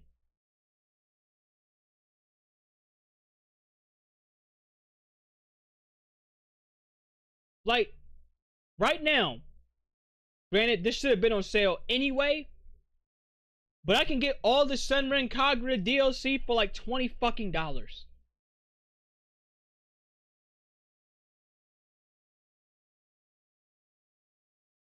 Granted, it should be low regardless, but it's the fact I can get it for $20 right now on sale. And I could go on a site called GG Games, right? The amazing GG Games. And whatever current game came out on certain years or whatever the fuck it is, on certain months, all I gotta do is wait in a couple months and, like, say Madden 25, for example. I'm having fun with Madden 25, don't get me wrong. But I'm not gonna spend $80 in the game. I'm gonna wait till that shit gets down in price. And when it does, when it gets down in price somewhere around $45, $50,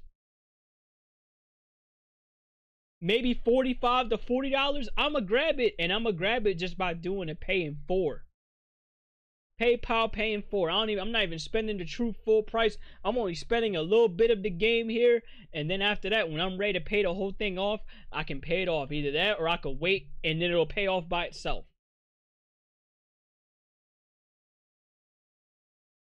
People thought $300 for a Switch was bad. Those people were on fucking crack. Let me tell you this for a sale. I got my Switch for $240. And all I did was go on eBay, pick out the dock, get a good price on the dock, got a good price on the USB hub, and then after that I saw after that I saw a tablet for like $150, $160 or some shit, and I got it for $240. This was at launch, by the way. And I waited for like, no, never mind, not at launch. This was like a week or two after, no, this was like a month or two after launch. Because I knew Monster Hunter Generations Ultimate was going to come out. And I said, yo, I need to get this shit. And that was how I got it for $240. This was my old Switch before I lost it. And then when I got the replacement Switch, I got it for like $200. And I'm like, sure, why not? I already got all the shit there. I just need the tablet. It didn't take long. The rest is history. But I gotta tell you this.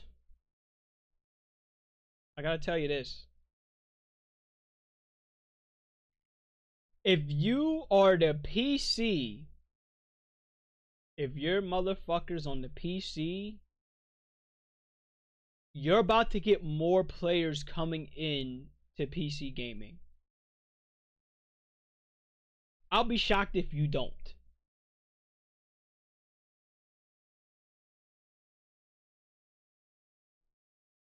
And if you're a Nintendo Switch player, you're about to get more players on the Nintendo Switch, and I'll be shocked if you don't. This is definitely the case when the Nintendo Switch 2 comes out. And I gotta tell you, Nintendo can do the funniest thing ever. Ever.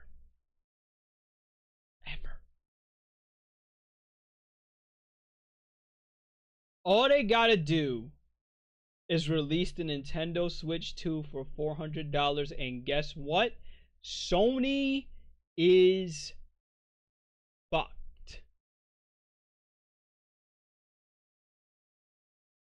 Right then and there.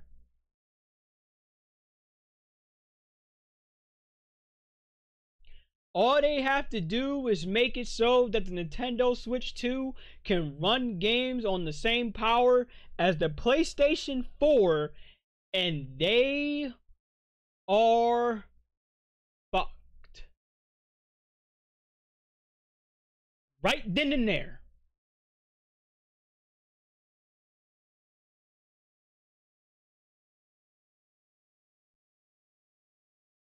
Can confirm, by the way, if they bring back the GameCube games, oh, you can forget this shit. Damn near all of the GameCube games. Damn near. Because guess what? There's games right now that are stuck in GameCube hell. Just like how I say Metal Gear Solid 3 is stuck in PS3 hell until the next volume of that come out.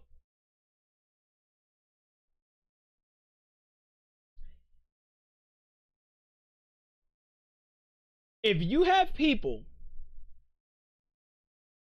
that can't wait for the Nintendo Switch to get the GameCube games, how you doing, Eagles? Yeah, NBA Street Volume 3. Could you imagine this? I get to play NBA Street on a fucking Switch while I'm at work. That's unheard of. I would have to, I'm telling you this right now, I would have to wait till I get home from school to play NBA Street. Even now today, if I wanted to play NBA Street, I would have to wait till I either get back from what I was doing or get back from work just to sit down and play NBA Street.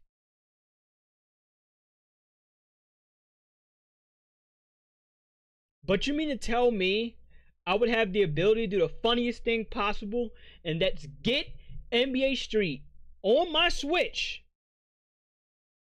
and then I could go outside, go chill somewhere at a park, and play NBA Street? Or play Def Jam Fight for New York?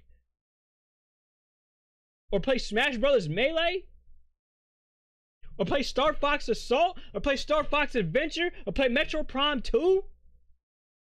You can already play Metroid Prime 1.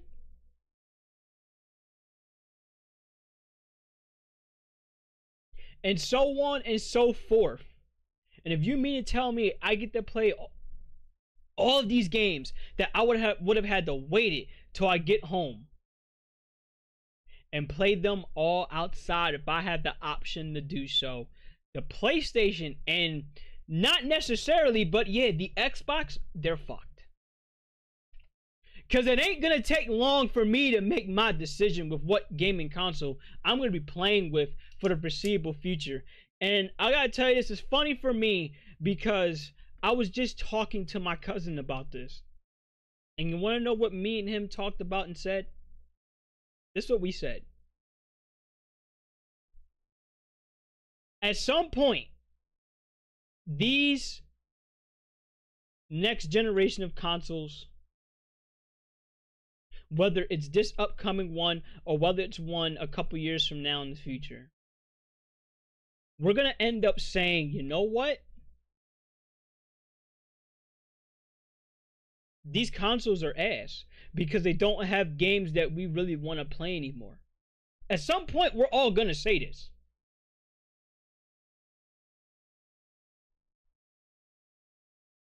And I feel like when we do say this, we're going to look over our gaming consoles and then we're going to be like, you know what? We got all the games we could have wanted right here. And that we don't have to spend anymore.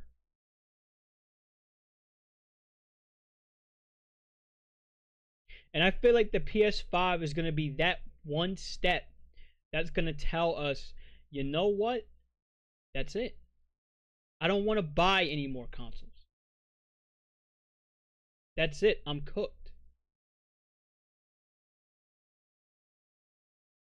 Yes, I know it's going to be us soon. The thing is, though, Eagles, I'm not going to act like I'm oblivious to this because I felt like this shit was coming. And Fuyu, you said, he legit said that this... You said he legit said the announcement reminded him of the Blizzard announcement years ago. What happened with that announcement, Fuyu? Do you remember? Because I don't fucking remember. I don't even fucking care. Because you know Blizzard, they on some bullshit too. Is this an out of season April Fool's joke? See? Exactly my point. Oh my god. I see so many people making fun as, yo, it's so bad we got Arizona out here making fun of them. I gotta show y'all this shit. Y'all have fun with this meme. Y'all have fun with this meme. Blizzard Activision merger. Oh, that was horrible. Look at this shit. The choice is yours. Take your pick. You get the drink for life, or you get a PS5. PS5 Pro. Take your pick.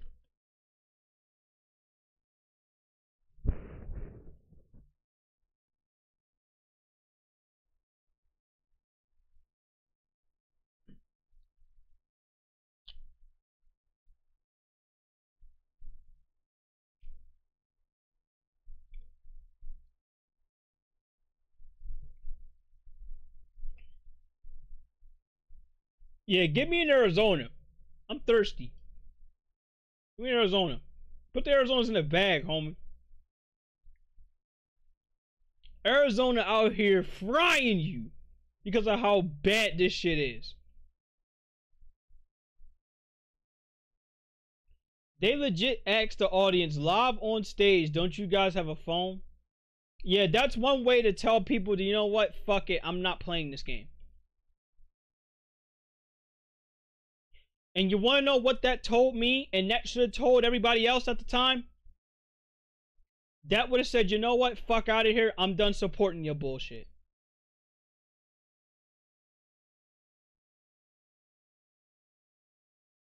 Is this an out of season April Fool's joke? Because they know they weren't fucking with it.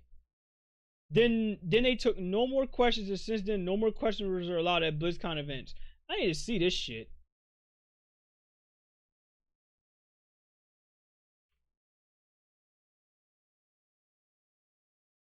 Yeah, I'm seeing it here. Diablo Immortal was the new Diablo at the time, and then they said it was phone only. And then they legit asked the audience live on stage, don't you guys have a phone? So then they took questions, and the first person they picked asked, is this an out of season April Fool's joke?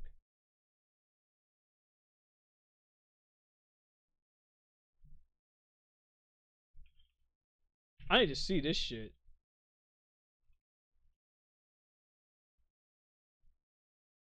I need to see this shit.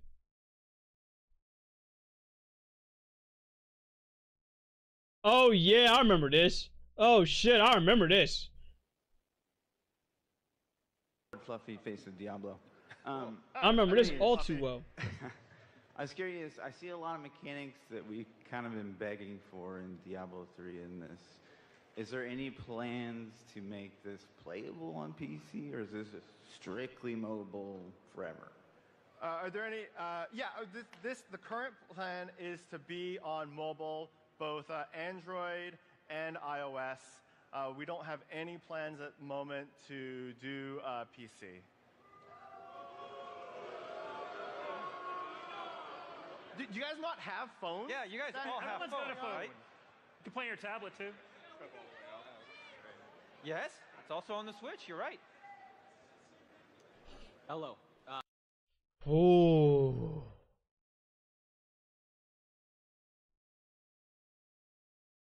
Could you imagine if Sony did this shit live?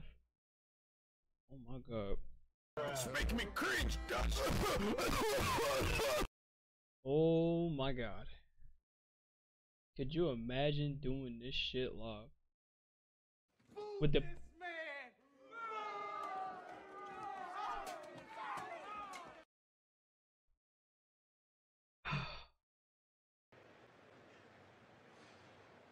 Hey, just was wondering, is this an out-of-season April Fool's joke?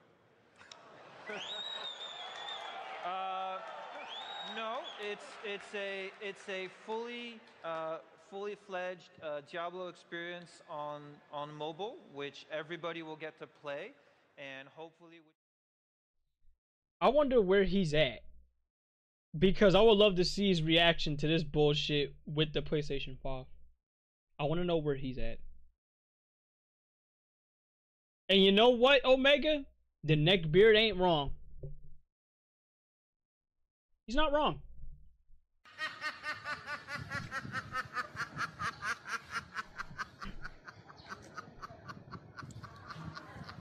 He's not wrong.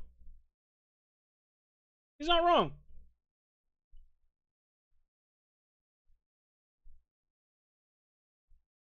Wherever he's at in the world, I wonder where he's at when he hears of this.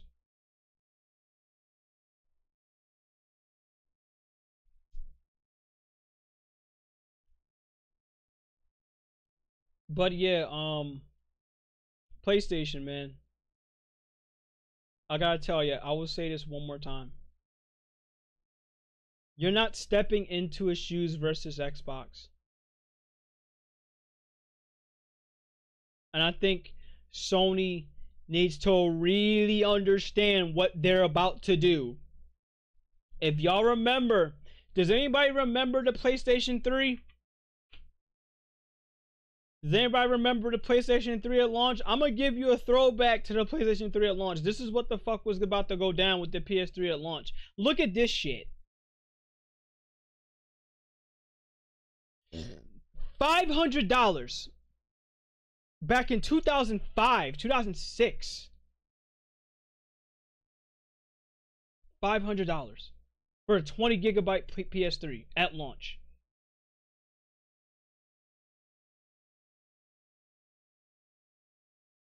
$60 gigabytes was $600 at launch. And you want to know what? Bruh. Nobody, even at that time, was fucking with it. Rightfully so. To the point where everybody was out here getting Xbox 360s or sticking with their PS2s. Rightfully so.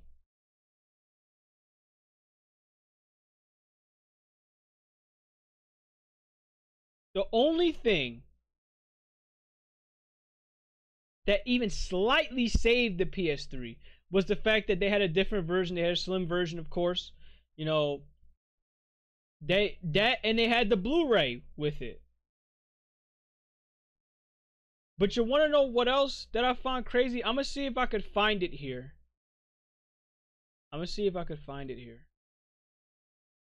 I saw a very interesting stat. Jesus Christ, that PS3. I have an interesting stat when it goes to the PS3.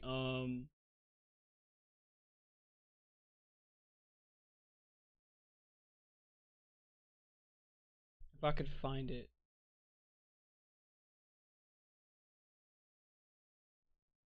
If I can't find it now, I will find it on Samurai Kagura. Whatever the fuck that was. If I can't find it now, then I'll try to find it after stream. PS3 only had one redeeming factor, that's online play. That right there also can confirm they did have free online play. You didn't have to worry about that shit. But the same can be said for the Wii. The Wii also had free online play and it was cheaper, and it also had backwards compatibility. You could play on the GameCube games.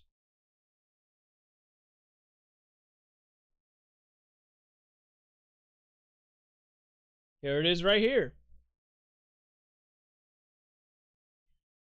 PS3 at launch for $500. Match that for inflation, it would have been $780 at launch. For inflation.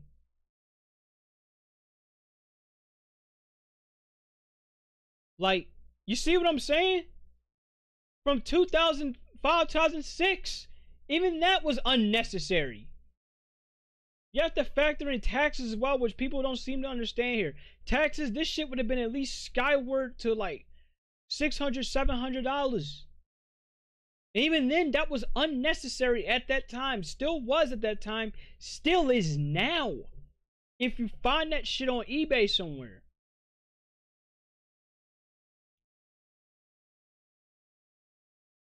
If it came out this year, oh my lord, it would have been unnecessary. I can't spell inflation for shit.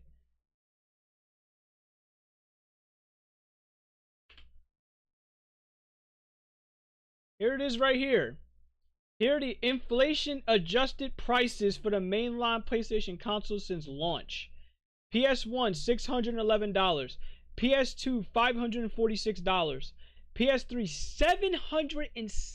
$778, PS4 $538, PS4 Pro $522. The fucking PS4 Pro was $522 for inflation. Under the PS4 itself.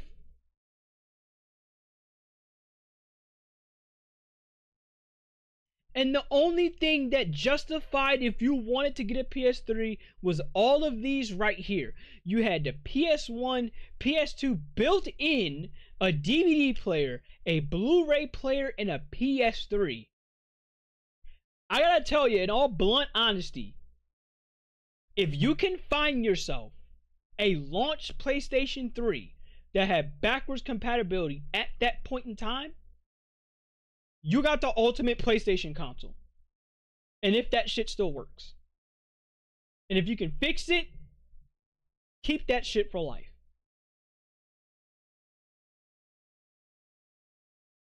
Whatever the fuck it was you want to play, you got it right there in that one console. And I feel like, you know what? Let's do one more thing before we get off this PlayStation topic. And we talk about the NFL. And you said the funny thing is the recession didn't even happen yet? It's crazy to me. You missed free online. I didn't get my hands on it until 2009. Look, I didn't get my hands on it until around later this year. I'm sorry, I didn't get my hands on it until last year. And I had the fucking, it's not even the slim one. It's one of those other versions that's like rectangle and it's like I gotta show y'all. All I know is this. I had to literally mod that shit in order to play the games I want to play. Excuse me. Let's look up a PlayStation 3 and see how much that shit costs. No. A PlayStation 3 with backwards compatibility and see how much this shit costs. I'll be shocked if you find it for like a fully working conditioning PS3. Okay. $275. This is in 2024, by the way, people. $275. Shipping $17.90. So around close to $300. $425. $599. $219. $500. Parts only $60. $229. And by the way, let me go and say this right here. Certain PS3s are very different. So you had to pick out ones that you had to make sure was a damn good version that really worked. Because if you picked out one of the ones that did have backwards compatibility but didn't work for every PS3 console, that's it. You had what you had. You couldn't go no better, no more than that. From what I hear, it was the CECHA 01. That was the best one that worked. Good luck getting that nowadays, if you can get it at all. The only one ways I can see you getting it is right here for at least $500 something. That's your only way. Because you know they're not selling that shit again. This isn't the one I have. But I'll tell you this right now. If I could, which I probably could have at some point, I would actually get this shit. I ain't gonna hold you. That's some history. That is some fucking history.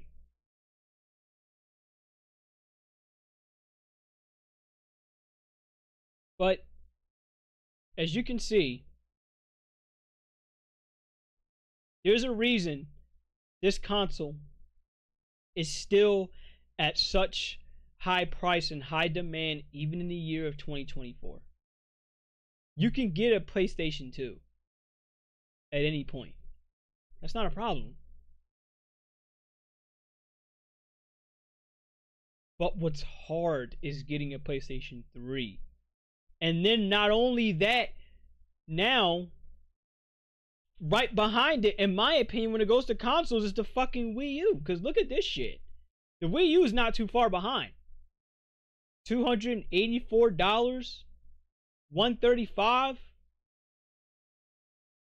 Now you're probably asking, why would I want a Wii U in this day and age? You ever heard of Pretendo, ladies and gentlemen? Pretendo is the reason why the Wii U is even still kicking right now. Because Nintendo fucked around and shut that shit down.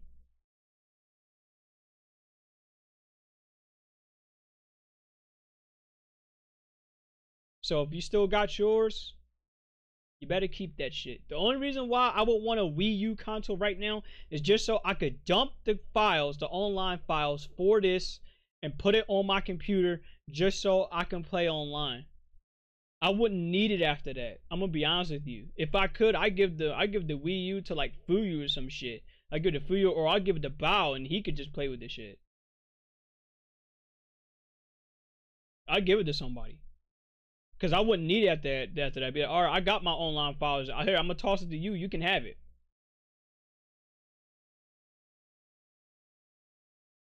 But that's all there is to it. The PS3 and the Wii U. Hell, let me see. Can we look up a 3DS?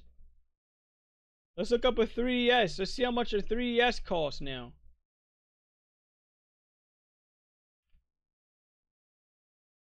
A 3DS is $250. Because again, the online thing shut down, so now that makes it more rare. $134, $299. Surprisingly $40, but you know that shit's not modded. $30. Black Mario new 3DS, fine. We'll go ahead and look that shit up. We'll see if that shit costs like $1,000 because I know that shit gotta be rare. $249. $289. This is the one you're talking about right here.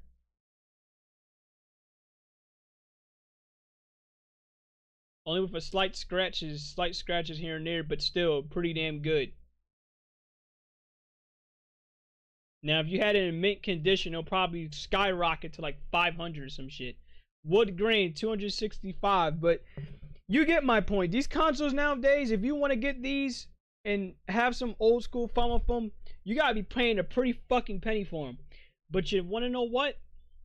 There's a reason why people haven't been trying to do that. Is because why would I want to do that when I got a gaming PC that can run these games and I won't have to spend a crazy amount of money to go ahead and do this? The only console even worth doing this for is the PlayStation 3. That's the only console. unless you want to play Monster Hunter still, then yeah, get a Wii U. But or you want to play the original Splatoon, yeah, get a Wii U.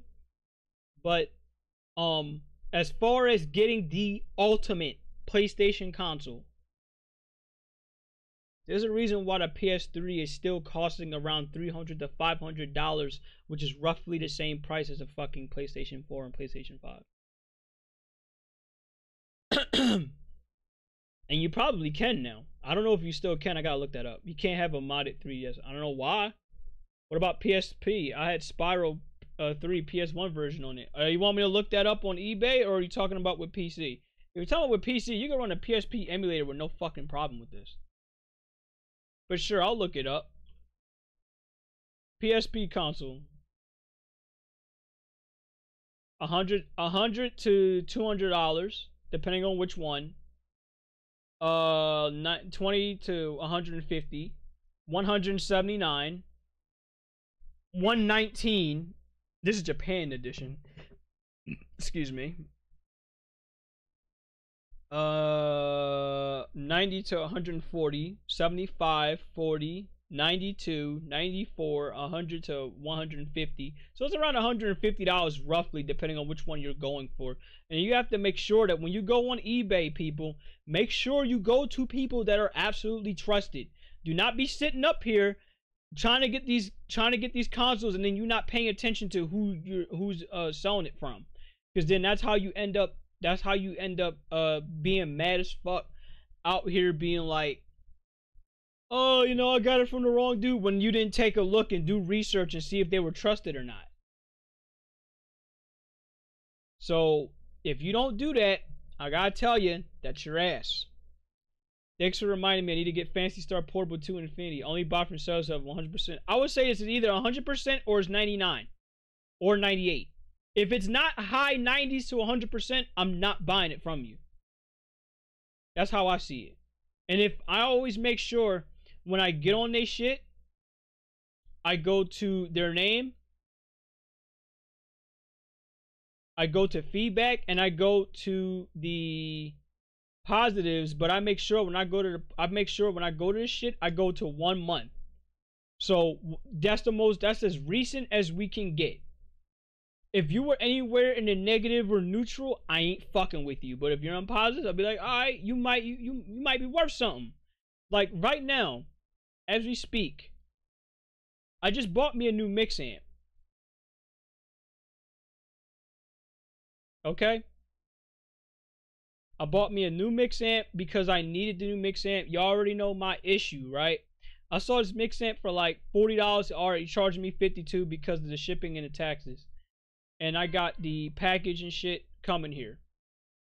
Let me see if I can show y'all the mix amp. This is the mix amp right here. See, I would have spent more if I didn't find this dude. This is what I'm looking for. So, all in all, I'm gonna find out and see how this mix amp is. Hell, my Astro headsets that I currently have, along with this busted mix amp, which not necessarily busted. The only issue I got is, of course, my if y'all don't know, my portable, not my portable, my outlet thing. What the fuck is it called? Fuck is it called? You know that outlet audio thing with the red line, the red dot? That shit from the mix amp broke. I forget what the fuck it's called. Y'all probably know it. Yo, it's losing me. But you know what I'm talking about. Digital output. There you go. My digital output from my mix amp broke. But the ones I know it work.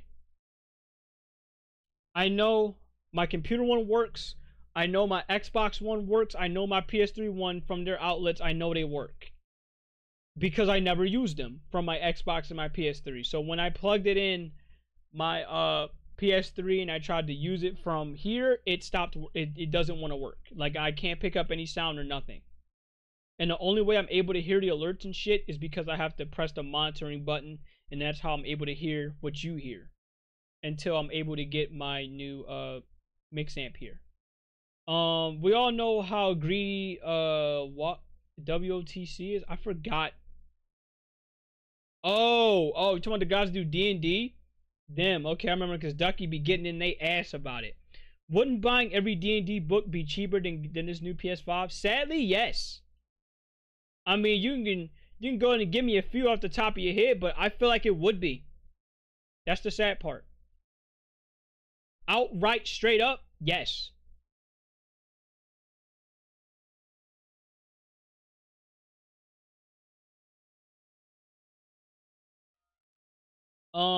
But at the end of the day, man,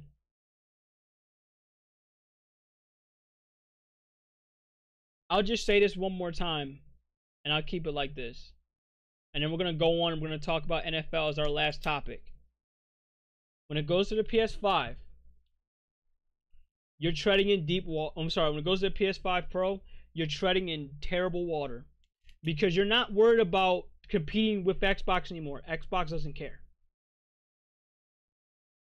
What you're about to get yourself into is you're about to go from going up against Xbox to going up against the entire fucking PC community.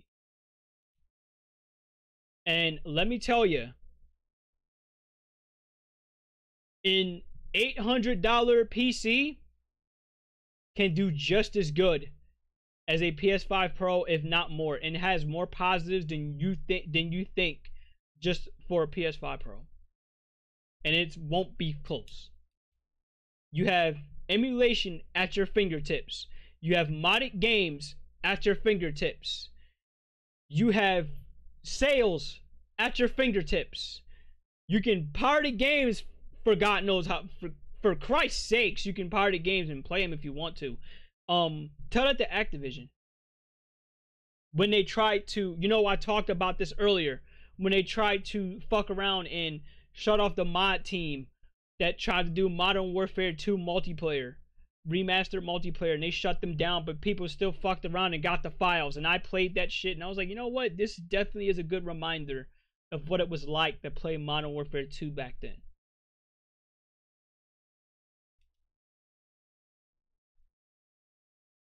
You're treading in waters that you're not going to be winning with. There's a reason why for the longest time we had the console players staying in their lane and you had the PC players staying in their lane.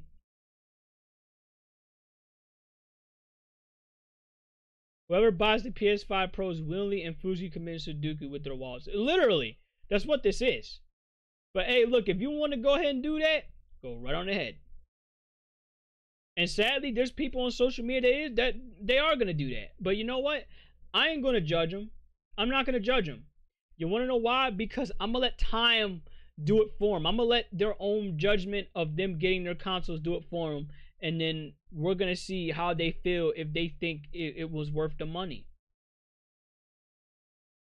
The quote-unquote exclusive games that they brag about, those exclusive games are already on PlayStation. Horizon, I just talked about it, are already on PlayStation. Ratchet & Clank's already on PlayStation. God of War is already on PlayStation. I'm sorry, PlayStation, PC, my bad. They're all on PC, my bad. Fuck that one up. They're all on PC. Last of Us, I believe, ain't that on PC? Just like OG PS5, how much you want to bet they'll price drop? Oh, they'll price drop in about a year. Give it a year. They're not going to do it instantly, but give it a year. They'll price drop relatively quick. It won't take long. And the sad part is, people are still not going to buy it. They already price dropped with the original PlayStation 5. That shit dropped to like $360 for the disc version. I said, okay. Okay. How about they fix the console's internet connection issues and then we'll see how many will sell. Even if they fix that shit, what doesn't matter? Because guess what? Fixing internet connection is only going to go so far when you sit up there and you pull the shit that they're pulling. Only thing, and the sad part is Xbox ain't any better because we know what they've been doing as of late, but this is one thing, and Xbox is still affordable in this day and age. You could grab that shit and chill out. I can't say the same when it goes to a PlayStation right now. PlayStation 5 Pro right now. I'll be shocked. I'll be shocked if it even gets any good sales. I would really be shocked. It would tell me enough about the gaming world if this happens.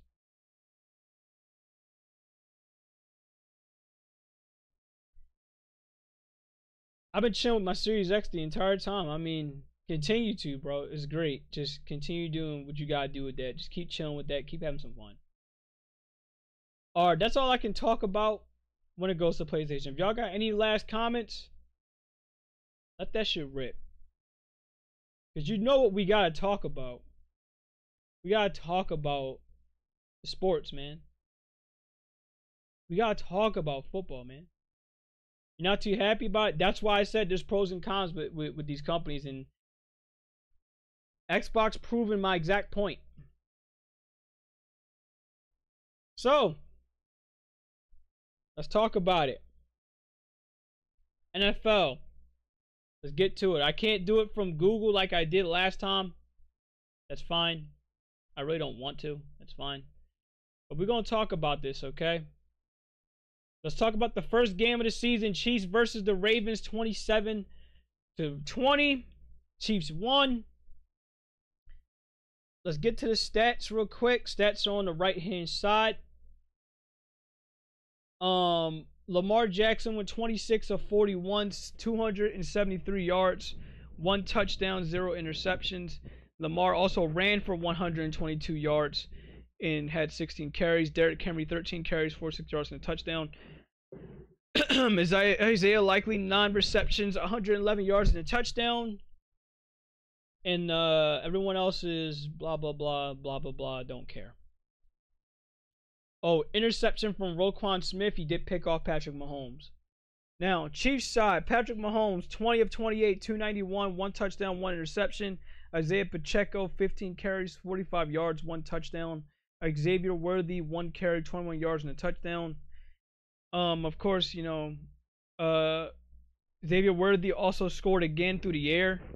2 catches, 47 yards. Rashee Rice, 7 receptions, 103 yards. Travis Kelce, 3 receptions, 34 yards.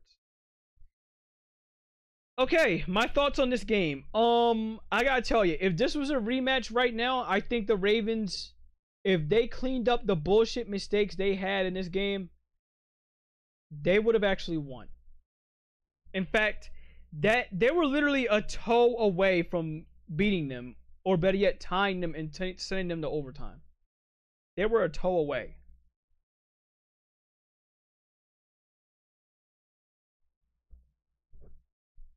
And I think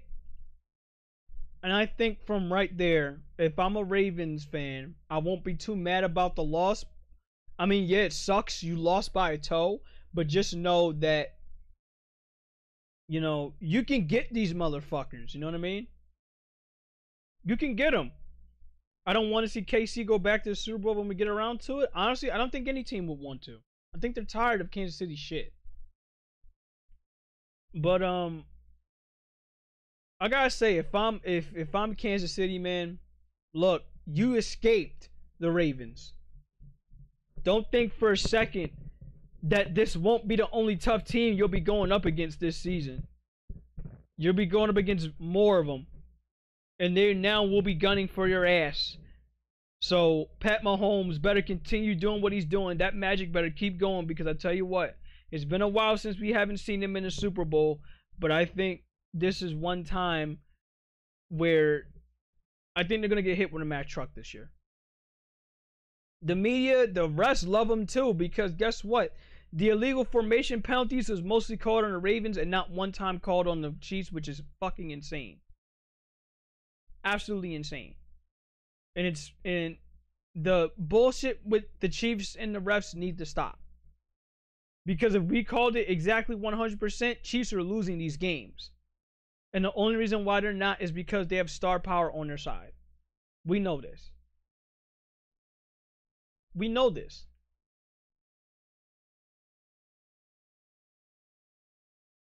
Oh yeah, for sure. Everybody and their mama knows there's some bias going on with these games. Like at this point, you can't even deny it no more. You can't.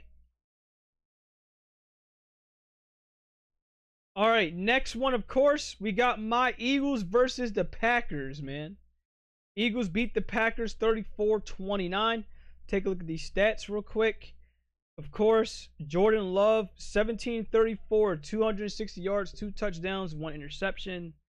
Josh Jacobs, 16 carries, 84 yards.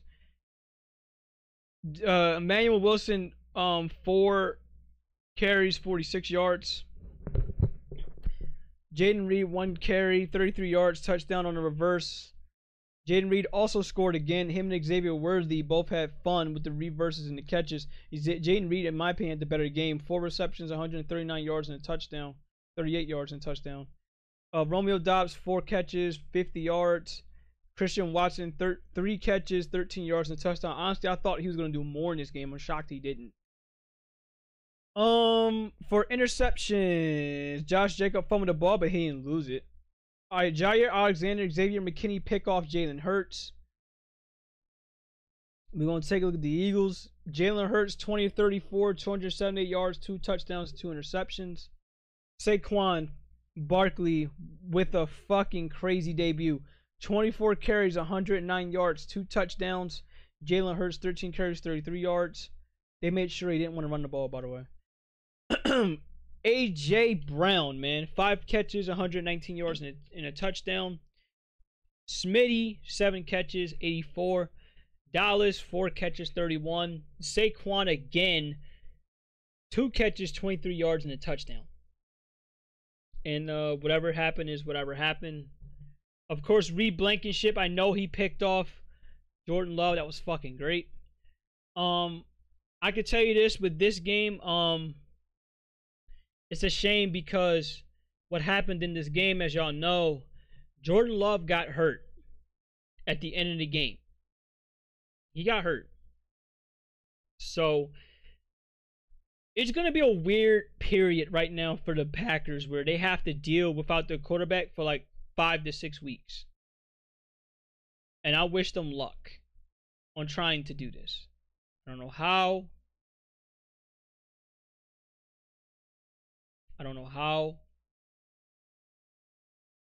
But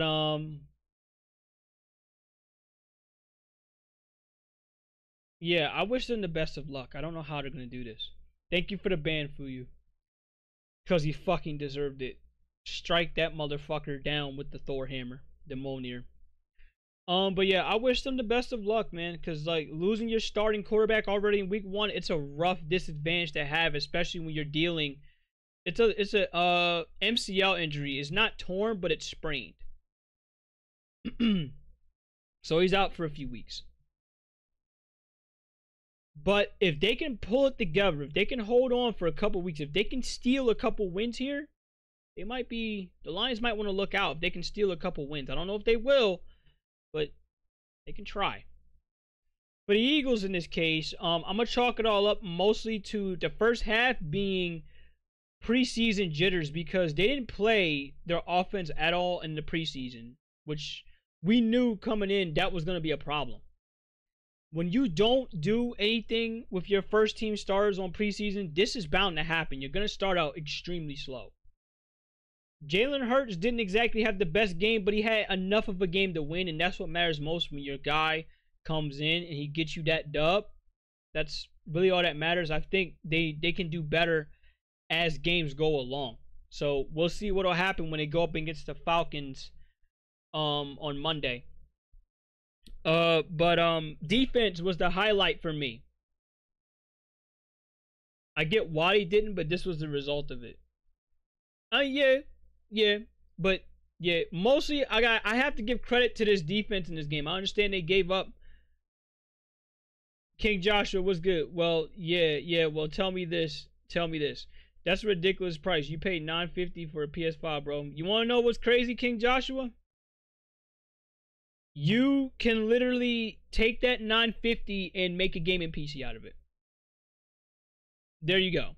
I already talked about it in previous topic, but that's all I gotta say. Take that 950, make a gaming PC, and have the time of your life. That's all I can say.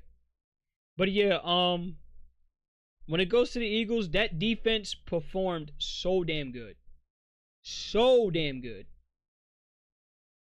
In the first half, they performed so damn good.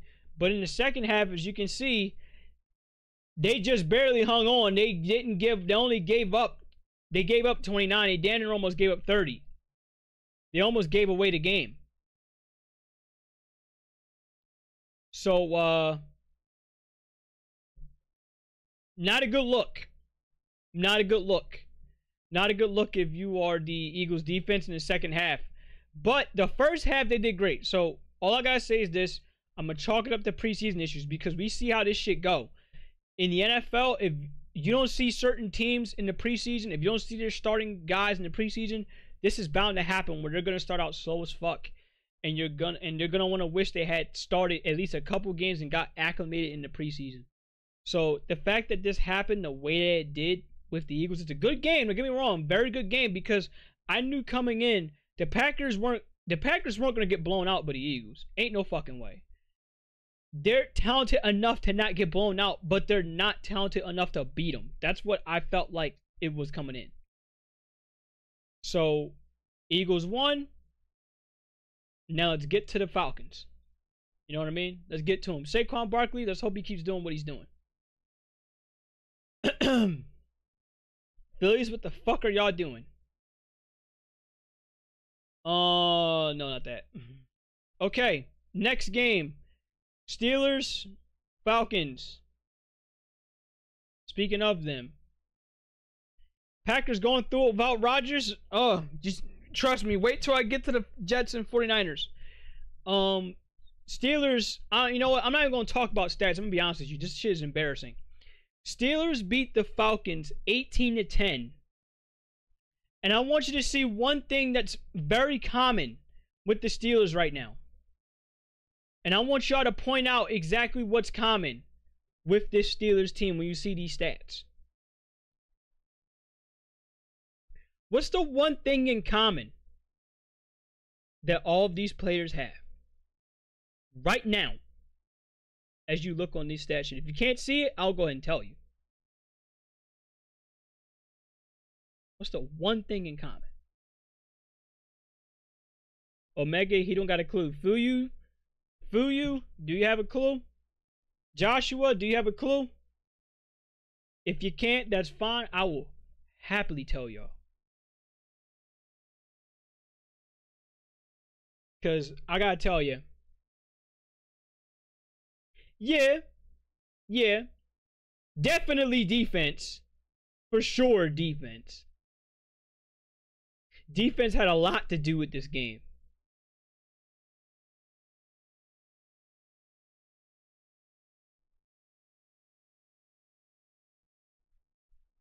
It had so much to do with this game that the Pittsburgh Steelers beat the Atlanta Falcons without scoring one touchdown. Not on offense, not on defense. The player of the game for them on offense was their kicker. Their kicker had to hit 6 field goals to win the football game.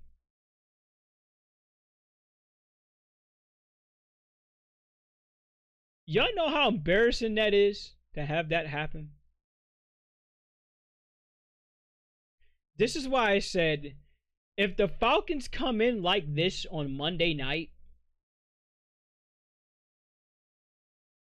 they're about to get their cheeks clapped. Badly.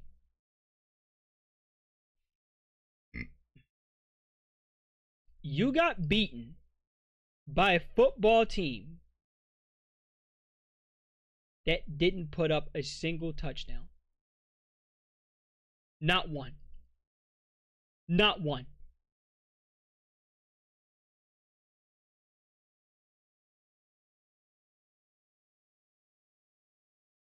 32 teams in the National Football League. Professional ass players. Top of the line players. And you didn't score. You lost by a team that did not score one touchdown. The only touchdown of the game was scored by Atlanta. And they still lost. Where they scored in the second quarter. They got shut out in the third and fourth quarter. They got shut out the entire second half. So yeah, you right, Fuyu. Defense sure as fuck stepped up this game. Courtesy of the Pittsburgh Steelers, who beat the Falcons by only field goals.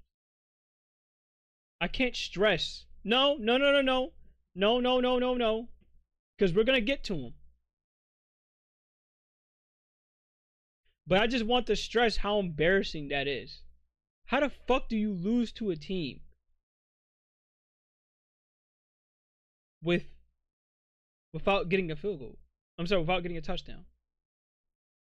Alright, next we got Bills and Cardinals. Whoo, I gotta talk about this shit. Bills and Cardinals, man. It's crazy because at one point, I thought the Cardinals were going to take this game, and they completely shat the bed by not scoring the whole third quarter. Not only did they not score the whole third quarter, Kyler Murray had a chance to put the game on ice by giving it to who? I don't know.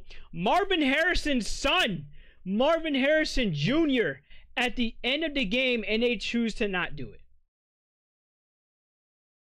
Terrible decision by Kyler Murray, because you had the Bills beat. Kyler Murray went 21 of 31, 162, and 1 touchdown.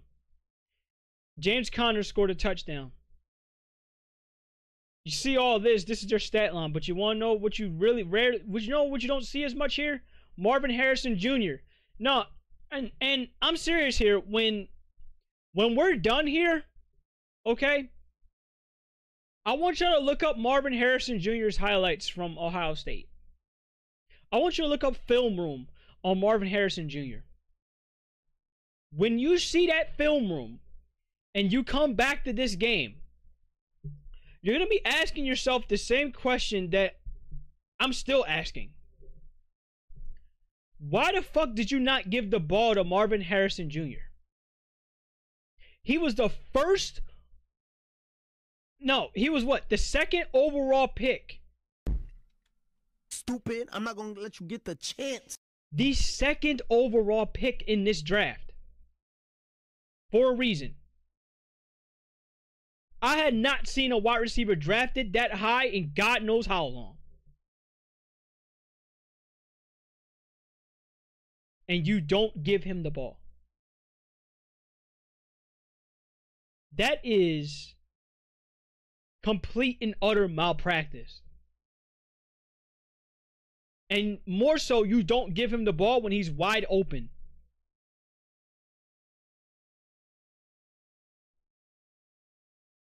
Anybody that had bets, including myself, on Marvin Harrison Jr. having a game, honestly, I would have wanted this to be voided. Because it doesn't, it's such malpractice that this happened.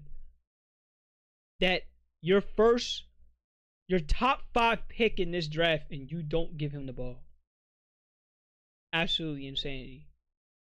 Absolutely insanity. Josh Allen, 18 of 23, 232 yards, 2 touchdowns. He did what he was supposed to do to win this game. The only thing I was a little mad at, I was expecting Keon Coleman to get a touchdown, but he didn't get one. So, it is what it is. I would have wanted to see him score. He's a pretty cool dude. All right, next game, Titans-Bears. Another defensive game, 24-17. Oh, my God. I thought Titans were going to take this game, but they fucking choked. They didn't score. Another team, they didn't score throughout the whole second half. And I shit you not, Caleb Williams did not throw a touchdown. In fact, this is his stat line. 14 of 29, 93 yards. He didn't even get 100, which is crazy in the NFL. Hold on.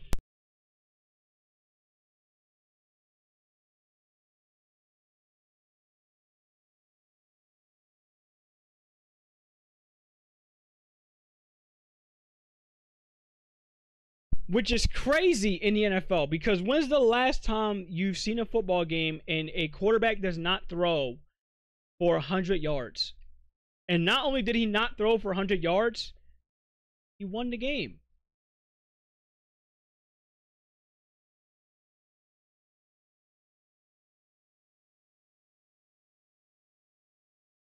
So, it's fucking nuts to me, man. It's so fucking nuts to me.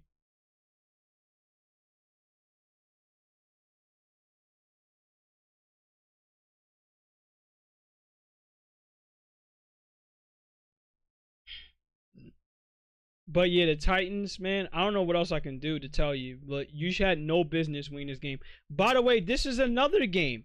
The Bears didn't score a touchdown. Offensively, they never scored a touchdown.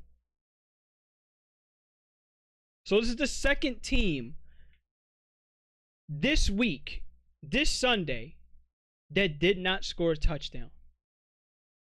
Madness in week 1. The Bears didn't score a touchdown. The only way they scored a touchdown was through defense and special teams. They didn't score it no other way. If it wasn't for them, oh my God, they would have lost.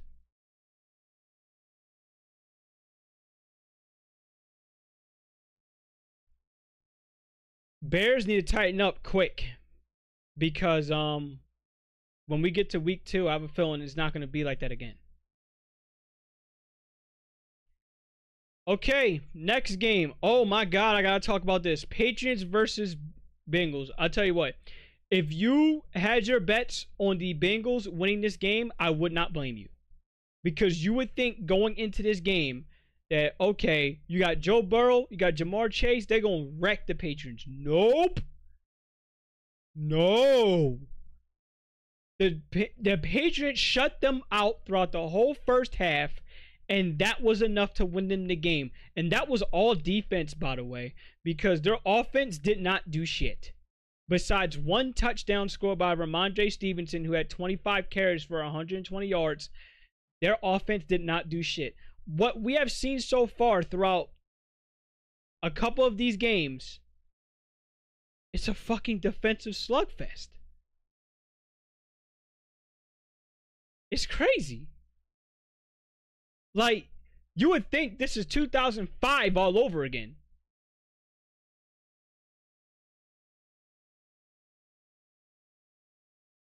So,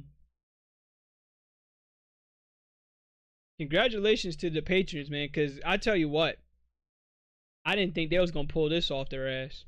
But that defense, man, is between the Patriots defense and the Steelers defense and the Bears defense and special teams, if you're able to lock up like this, just imagine when your offense starts to get it together, or imagine when you actually get some more pieces on the offensive side of the ball. Some crazy shit.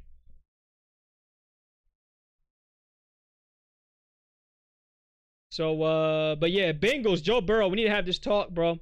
I gotta tell you, for anyone that's been paying attention to quarterback bullshit like I have when it goes to Jalen Hurts and if he's a top 5 quarterback, if he's a top 10 quarterback, the one common denominator is one of these quarterbacks, either Joe Burrow or Josh Allen, they're going to be in these discussions, in top 5 discussions, and they will do their damnness to tune out Jalen Hurts. And because they hate the fact, and I'm going to tell you this right here, I know I'm speaking biased as an Eagles fan, but I need to say this real quick. The only reason why they're scared to put in Jalen Hurts with this is because they're scared of the fact that they don't want to be proven wrong again. They don't want to swallow that pill and be like, yo, Jalen Hurts proved us wrong in 2022. That he took his team to the Super Bowl. That he literally, quite literally, outplayed Patrick Mahomes. And there's only one other quarterback that outplayed him the way that he did. And he's on the Raiders as a backup quarterback. Which is crazy to say. Because he shouldn't be. He outplayed Patrick Mahomes in fucking Christmas at home. Talking about the Raiders quarterback. And Jalen Hurts outplayed Patrick Mahomes in the fucking Super Bowl of all places. We're going to get to Carolina. Don't worry about it. I know y'all want me to talk about him. But we got to get through this shit in order. but I want to stay slightly on topic here. So when you have shit like that happen, when you have Joe Burrow go up against these quarterbacks, or Joe Burrow go up against a defense like this, folds. He folds.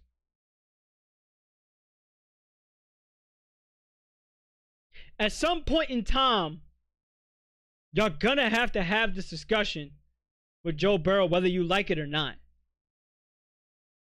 And it's already bad enough with Joe Burrow because guess what? Now motherfuckers rocking a Cody Rhodes haircut. You need to get rid of that shit. Because the only nightmares he's having is for his team. He ain't causing any nightmares for any defense. Certainly not mine. Certainly not mine.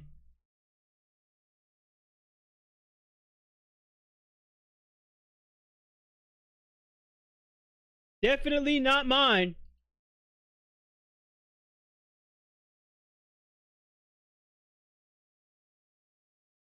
So, I gotta tell you, man, Joe Burrow, he better get his shit together. Better get it together real fucking quick. Otherwise, it's gonna be hell over there in Cincinnati. Whether it's him or whether it's his coach. Most likely his coach. Alright, we gotta talk about this one. This was, in my opinion, the best game of the week. And it damn near ain't close. This was the best game. We got the Texans and the Colts. Best game of the week. And I had a strong feeling it was going to be game of the week for me. Let's take a look at the stats. CJ Stroud, 24 of 32, 234, 2 touchdowns. Joe Mixon, 30 carries, 159 touchdown.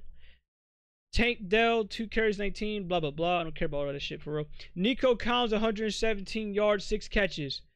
Stephon Diggs, new addition. I knew he was going to score a touchdown. 6 receptions, 33 yards, 2 touchdowns.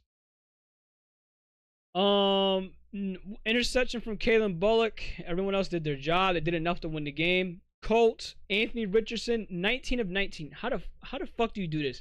9 of 19, my bad. 9 of 19, 212 yards, 2 touchdowns. How do you do that? How do you do that? How do you go 9 of 19, have 212 yards and 2 touchdowns? I don't know how that's possible. I legit don't. I don't even know if that's possible in Madden to do. And the fact they came close to winning this is crazy to me that he put up that stat line. Anthony Richardson also rushed for a touchdown, so 3 touchdowns. Jonathan Taylor rushed for a touchdown.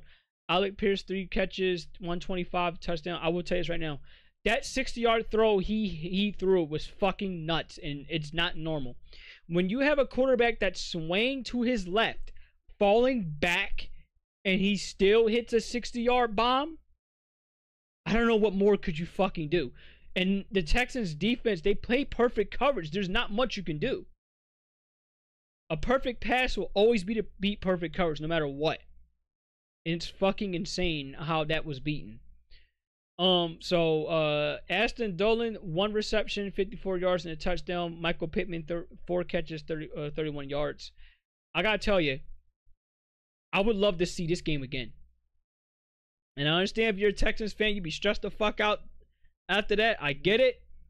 But for me, as a football fan, trying to keep it as neutral as I can, besides the Eagles in this case, that was a fun-ass fucking game, bro. I damn near didn't want to go to Red Zone because of how fun it is. The only reason why I went to Red Zone is because there was commercials. So, there you have it. I would love to see at some point these two hook up again, and then we'll see what'll happen. So, I can't wait. I can't wait. So, next game.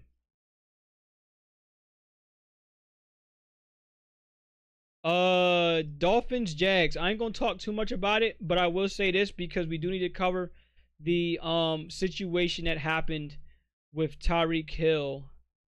If I can where is it? I know I had it somewhere. Don't tell me I got rid of it. I did get rid of it, didn't I? I did get rid of it, motherfucker. Fuck. No, I can't because we're going down in order.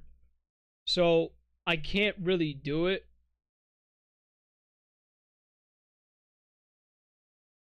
So I gotta talk about it because it literally happened like an hour before kickoff.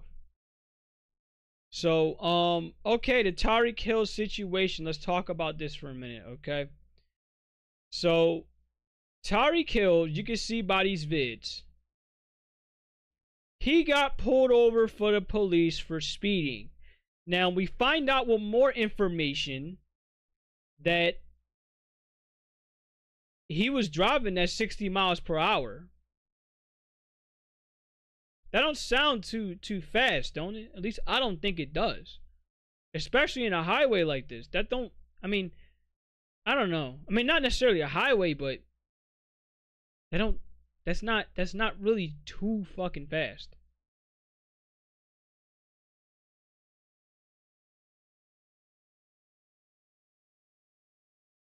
What is this? He said he drove it over at 100 miles per hour? Let me see when they caught him.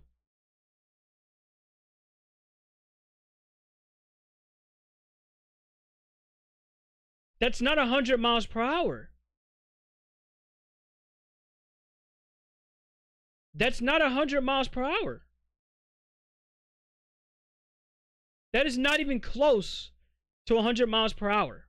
Now, I am going to say this. I'm going to tell you how I feel with this, okay? I'm going to look at this in both sides as much as I can. Hell, we can look at this together. Let's take a look. Because I didn't see the full vids. Keep your window down. Keep your window down. I'm going to get you out of the car. As a matter of fact, get out of the car. Give me that. Get out of the car. Give me that. Break that freaking window. Get out of the car. Get out of the car. Hold on.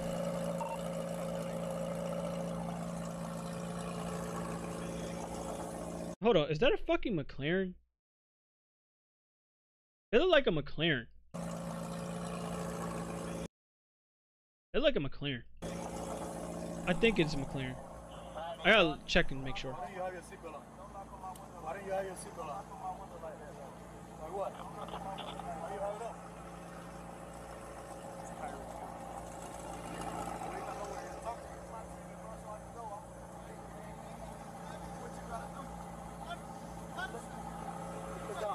Hey! Keep your window down.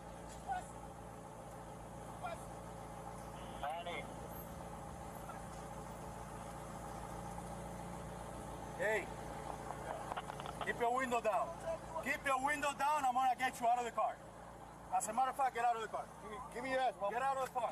Okay, before this escalates further, I'm gonna tell you how I'll see this in both ways. Okay? Let's look at the first instance with this. First off, he was not driving at 100 miles per hour. Let's start there. That's some bullshit. That's not 100. Not even close. If that's what they were saying, that ain't it. First off, and the second thing, 60 miles per hour, if that's 60, that's relatively fine.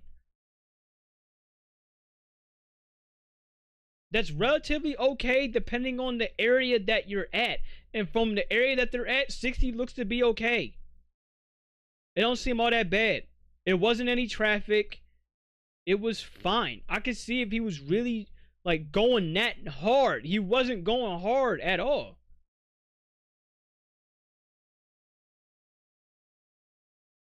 So I don't know what the fuck were they thinking with this. I don't know what the fuck they were thinking with this. Because that's not 100 miles per hour. Now, the second thing I'll say with this, with them pulling up the way that they did, I will say this. This started out relatively civil. It started out relatively cool, relatively calm. This didn't get anywhere crazy. Okay? Now looking at this, look, I'm gonna be real. Gotta keep it 100. Cops, they did what they did their job. It was calm. They told him, I'm like, look, this is what they told him. This is what they set up there and did before it started to escalate. This is what this one cop said. Let's look back at this. Say he didn't even have his seatbelt on for one. He gave him his license registration. He asked him, why don't you have your seatbelt on? That's one thing, which is understandable to ask. You should be having your seatbelt on if you're going to be driving this fucking fast. Which he wasn't driving that fast. But still, you should be having your seatbelt on in situations like this. Regardless of whether you're driving fast or not. You never know what'll happen.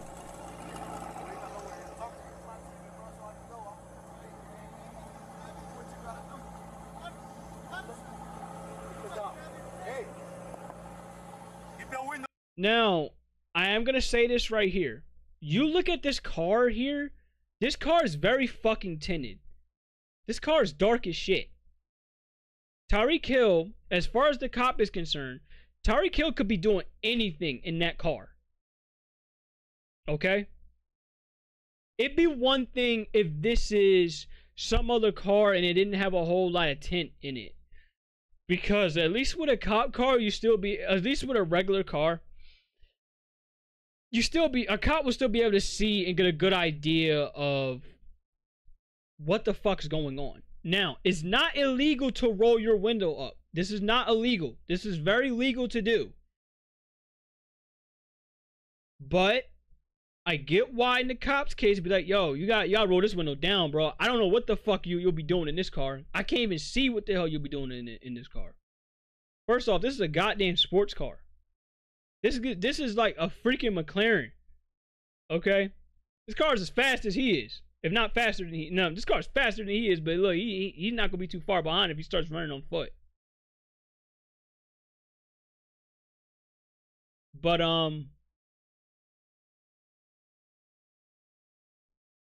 yeah, I get where the cop's concern is from when you look at this car.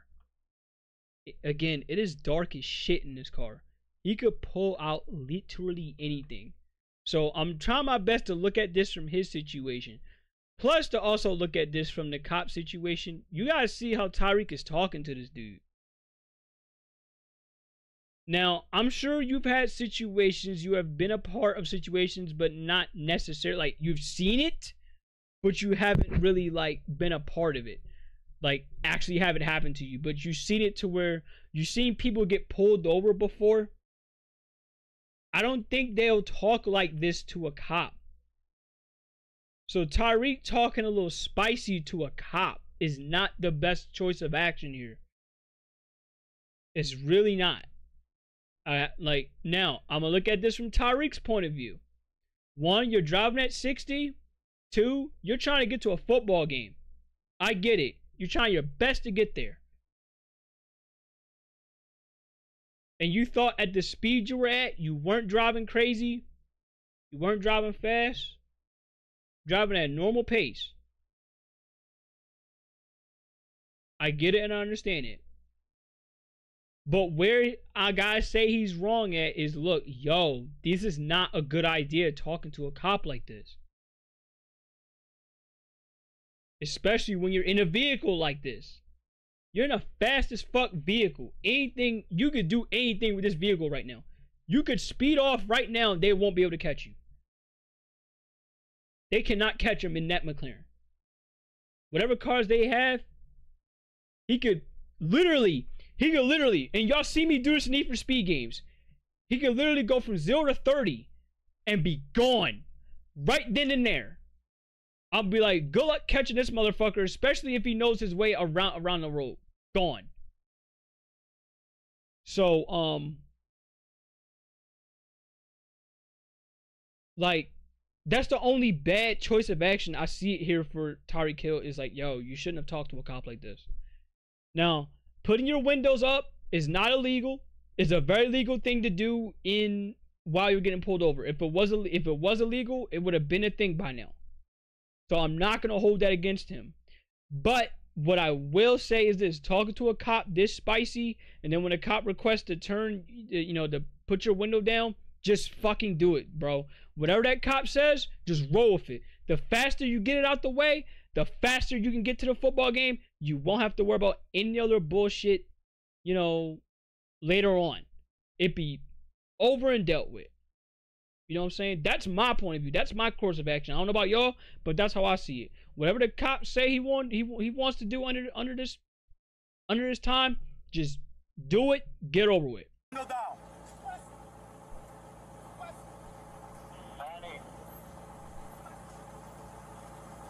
And then after that, we're going to talk about the football game, but I do want to stress this real quick. I want to get this out the way as fast as possible. I'm going to get you out of the car. As a matter of fact, get out of the car. Give me your ass. Get out of the car. Give me your ass. We'll break that freaking window. Get out of the car. Multiple cops here. This is where it's wrong because it's getting overly fucking aggressive. Look at this from Tyreek's point of view. The dude's already like scared out of his mind because he's wondering like, what the fuck is going on here? You don't need to be butting in at all. It's bad enough he got this dude to deal with. Get out of the car right now. We're not playing this game. Get out. Get out. Get out. Get out. Get out. Get out. Get out. What part of that don't you understand? Hey, Drew, I'm getting arrested, Drew. I'm getting arrested. So we saw that Tyreek was pulling out his phone. But I gotta tell you this is getting way too far already. So I'd go further, but what happened. Okay? Tyreek was later. Yeah, this is absolutely where they're in the wrong. So I see this as a sudden case of two wrongs not making a right. Okay? This is how I see it. Okay? If Tyreek would have just did what the cops said, he's out of there fast. You don't get like slammed down to the ground. You don't get any like crazy shit happening with you from the cops.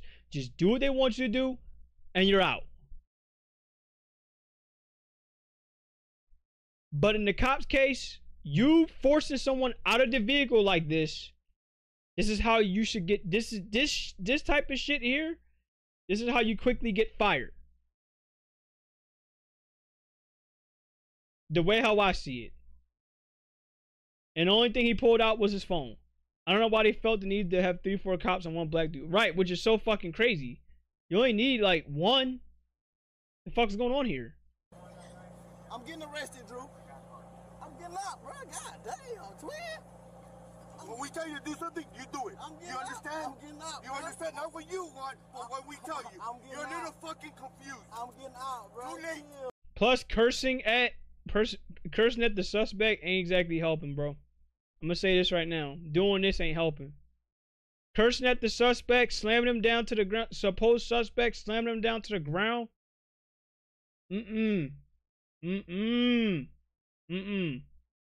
This is not it. Now you can see Tyreek Hill's on the phone with his agent.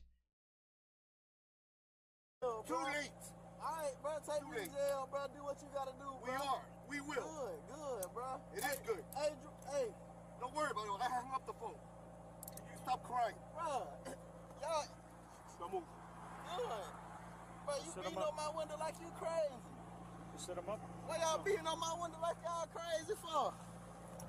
See? Again, I'm going to say this is two cases. Two wrongs not making it right. One, Tyreek Hill could have easily got this over and dealt with. And I got to tell you. I find it hard to feel bad for Tyreek Hill. And I'm going to explain why, because of his past history. But we know how these cops work. Okay? These cops, some of these cops, they're crooked as fuck. They are fucked. Okay? Now, I don't know if they're going to get their jobs taken from them. I don't know. They might not after this. I have a feeling they won't after this. But what I do know is this type of shit from cops ain't new. Whether it's Florida, whether it's Philadelphia, whether it's Texas, whether it's Alabama, whether it's Birmingham, Alabama, whether it's Oregon, whether it's South Carolina, North Carolina, whether it's fucking Florida, It don't matter. Right. If a gun went off, it'd be a whole nother shit show. This is why, Omega, this is literally why I said all Tyreek Hill had to do was just comply. Just do whatever the fuck it is they want you to do, and you are out of there. You're out. Okay? Plus, let's not act like he couldn't have gotten out of jail just through bail or gotten out of jail, of course, through his agent, which he did. Literally, he did. Whatever time this happened, he had to have gotten out like an hour later and then still played the football game, which I'm going to get to.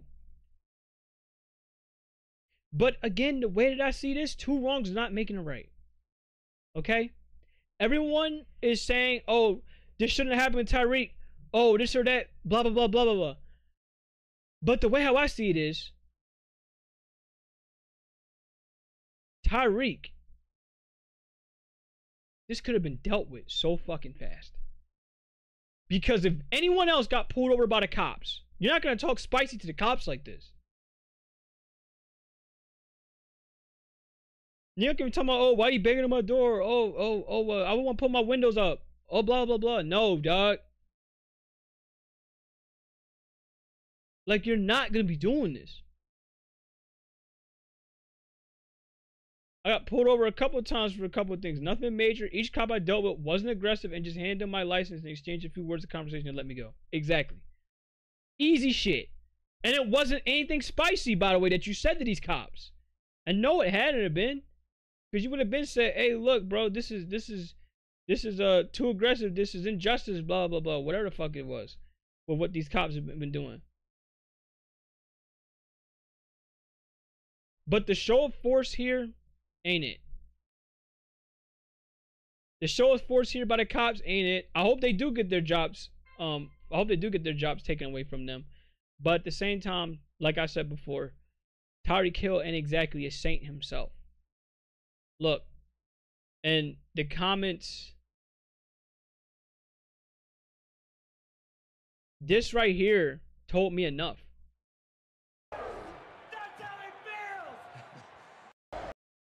Tyreek Hill's son and wife watching him get physically abused. Now, why would this be tweeted?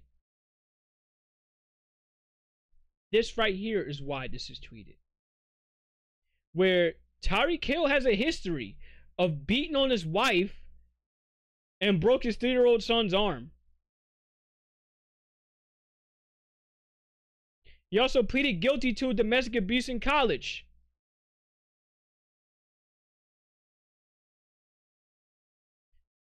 Timeline. Right here. This is why I find it hard to feel bad for Tyreek Hill. Timeline of trouble. Domestic abuse, domestic assault in college. Right here. Tyreek, the draft controversy. And you know, what happened. Child abuse investigation on March 15th. 3-year-old son suffered a broken arm by the time Espanol had become Hill's fiance, blah, blah, blah. You know, there's that. He said, look at this here. A portion of the audio said, what do you do when the child is bad? You make him open up his arms and you punch him in the chest? Hill said, you do use a belt. That's sad. Hill said, even my mama says you use a belt. Espanol said, he's terrified of you. He said, and then Hill said, you need to be terrified of me too, bitch.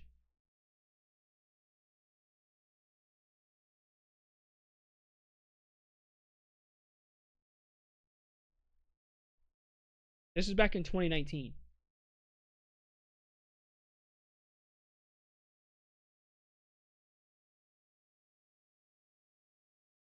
And then you had an assault allegation settlement where like Hill, this was in 2023. This was last year. June 20th, a year that this happened.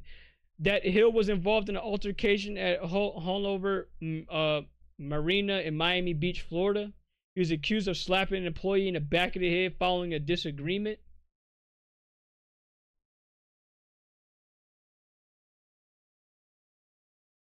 So it's like,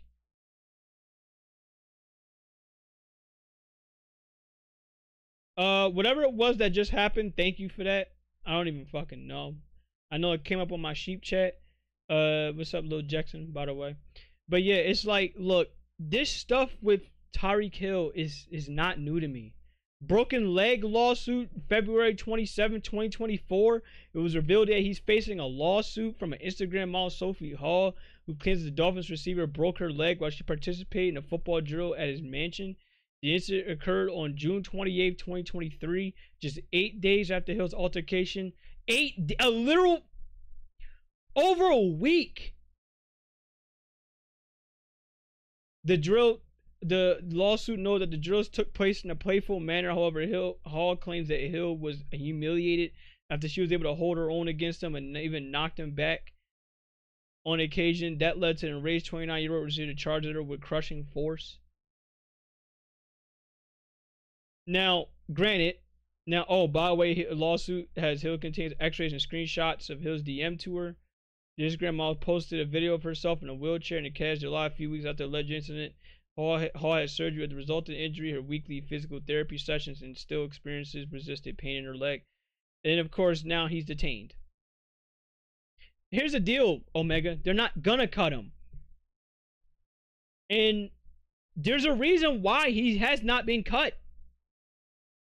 Yes, academics, I talked all about it well before this instance. I talked all about it before y'all got here. I don't care if it's upgradable. That's not what I'm worried about. I don't know if it is. I don't care if it's upgradable. All I know is this: if just for the price point, just grab a PC. That's literally all I can say. I talked all about it from like a couple minutes ago, like 20-30 minutes ago.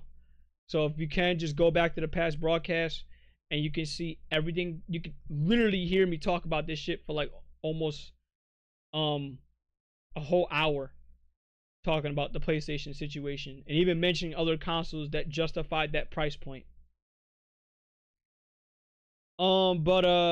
Yeah, Omega, as you can see, this is why I don't feel bad for Tyreek Hill. Prime example why I don't feel bad for Tyreek Hill.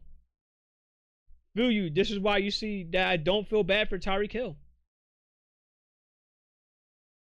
Whatever happened with Tyreek Hill, I can't sit here and act like I don't know his history. That, oh, I'm so sorry this happened to him. Yeah, I'm so sorry this happened to somebody that took the time to beat their child, break their leg, fuck around with women, and beat them up too. And the only reason why he's still here, I shit you not, the only reason why he's still here is because he's the fastest player in the NFL. That's the literal only reason why he's still on these teams.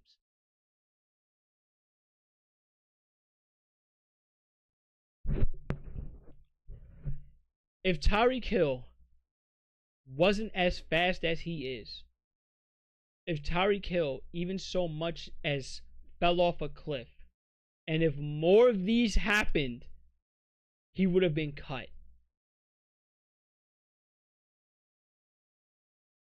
He would have been cut. Cops here are whack though. They even threw a DUI charge in the judge that didn't even have any alcohol or drugs in their system, and that was just this past week. That's what I'm saying. The cops are crooked too. The cops are not any better. But again, like I said, Tyreek Hill, what he did, not any better. Not any better. At all. Tyreek Hill could have completely de-escalated the situation just as much. Instead, he elevated it by doing what he did. He completely elevated it.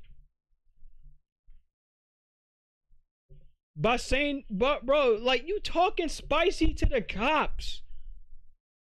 Like, you really think these days cops are gonna sit up there and hold and keep their emotions in check? No. I sure as fuck don't think so. They haven't for a while now. They haven't for a while. But yeah, I want y'all to see just how much I don't care about Tyreek Hill. Just like how people nowadays, they don't care about Deshaun Watson for obvious reasons.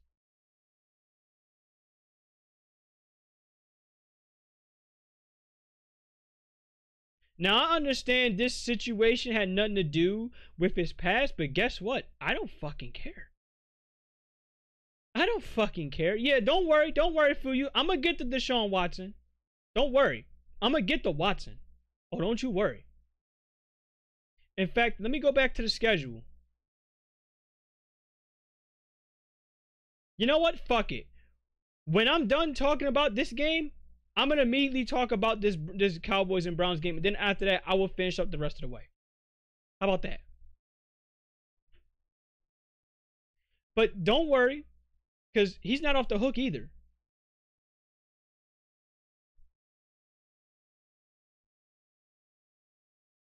I mean, to be fair, the Cowboys pretty much told him that personally with what they did. But yeah, let's get to this game. Jags, Dolphins. Jags choked this game. They literally had them won. And then they just completely shot the bed throughout the whole second half. Again, it's a common fucking theme. Trevor Lawrence, 12 of 21, 162 yards and a touchdown. Trevor Etienne, 12-44, touchdown. Brian Thomas Jr., 4 receptions, 47 yards, touchdown. I gotta tell you, Doug Peterson, you are officially on the hot seat for the second time in your coaching career.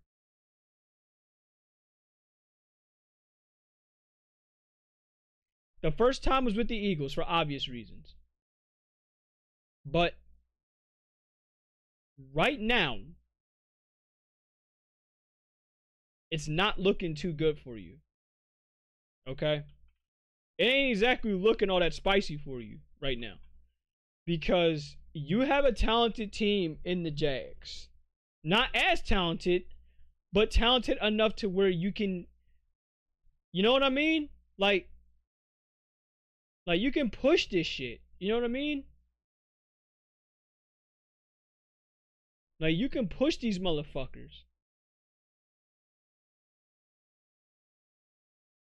And now it's about to be like, you're part 2 of about to be on your way out.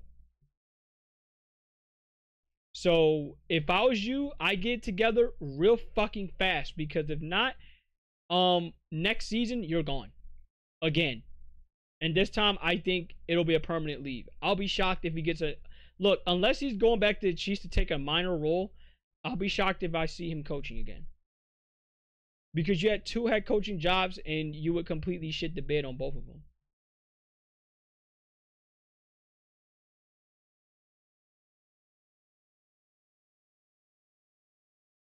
So, that should tell you. It's like how it tells me all I need to know.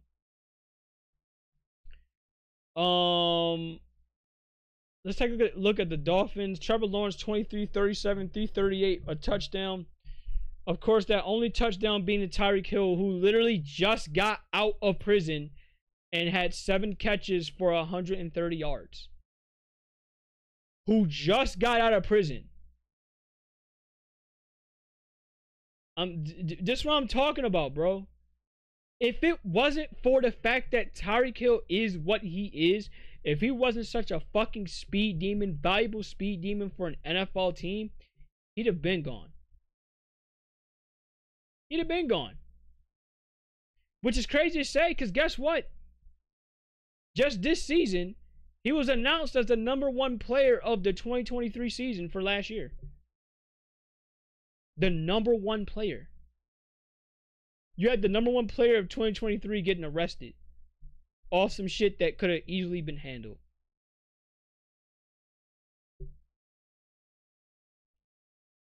But yeah, Jags choked the fuck out of this game. They could have easily won this shit. It doesn't make any sense. Cowboys, Browns, I gotta tell you, I don't know about y'all. Between the Saints and the Panthers, the Vikings and the Giants, I gotta tell you, this might be up here for clap cheeks of the week. Might be. And it felt like Cowboys was just dominating throughout the whole fucking game. Like, damn near wasn't close. Dak Prescott went 19 of 32, literally right after agreeing to being the highest paid quarterback of the NFL. He went 19 of 32, 179 yards and a touchdown. Zeke Elliott, 10 carries, 40 yards, touchdown. CeeDee Lamb, 5 carries, 61 yards. I'm mad he ain't getting no touchdown. I wish he got one. Brandon Cooks got a touchdown. Trayvon Diggs got an interception. Eric Kendricks got an interception. Can I see sacks? Here we go. Overshown got a sack. Eric Kendricks sacked him twice. DeMarcus Lawrence sacked him twice. Where is he? Micah Parsons sacked him. That's 1, 2, 3, 4, 5, 6 sacks on Deshaun Watson. They literally said, we don't fuck with you, Deshaun Watson, by literally sacking the shit out of him. Speaking of, let's go to him. Deshaun Watson, 24-45, 2 interceptions and a touchdown, 169 yards that he got. Jerome Ford got a touchdown. David Njoku. Oh, wow, he actually did get a touchdown. Ain't that some shit? I'm shocked. David Njoku didn't score, but he did have a solid game. He did get hurt. Jerry Jeudy got a touchdown. Marty Cooper didn't do shit. Myles Garrett, I know he got a sack as well. Yeah, all in all, man, I gotta tell you, it ain't looking too hot when it goes to Watson, because apparently, literally right after this,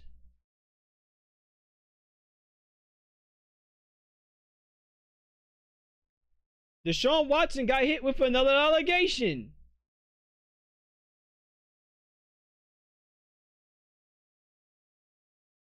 Let's see if we could look that up. I didn't exactly have it in here, but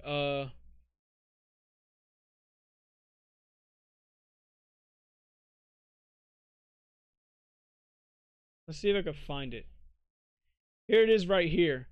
Deshaun Watson is being sued again. The latest case arising from the alleged incident from October 2020. That was 4 years ago. Accuses him of sexual assault and battery while on a date. Alright, let's read what the fuck happened here. Okay, I'm gonna read it along with you, so I'm with you, bro. I'm with you with this. We're gonna read this together. When Watson finally arrived at Doe's apartment, Doe had not finished putting on makeup, so she invited Watson in to have a seat in her living room while she finished getting ready. As she was putting on her makeup in the bathroom, Doe left the bathroom door open and attempted a conversation with Watson. Trying to ease attention from his angry outburst, Jane Doe quickly began to believe she was talking to herself because Watson wasn't responding. Jane Doe came out of her bathroom to investigate Watson's silence. What the fuck? What the fuck? And shockingly found him completely on her bed, lying face down on his stomach, while Jane Doe stood there in shock. Watson turned his head and aggressively insisted that she massage him. This is from 2020, right? Because if so, yeah, I remember some shit like this being said.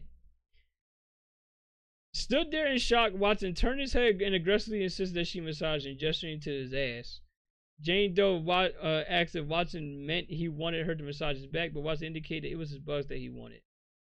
Okay, I'm going to stop right there. I'm going to be honest, I felt like this already happened. As in, this was from 2020, right? So we've already read something like this that had already happened. This is when he was still in the Texans, by the way. I'm so sorry.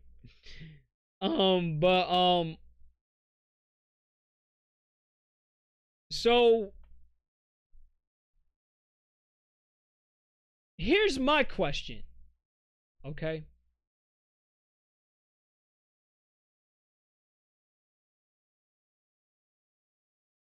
Here's my question. Yeah, he's a fucking freak, but here's my question. Why did you wait till 2024 after the game he just had? Why would you wait till now to point this out? I hate that I have to fucking defend him, but this is kind of where I got a problem, because this was already stated when he was on the Texans.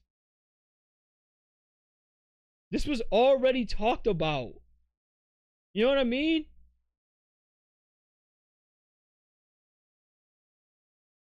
We already, lawyer, and believe me, son, you'll need one. We already know this shit. That's the thing. And the cops didn't fucking care. The law didn't fucking care.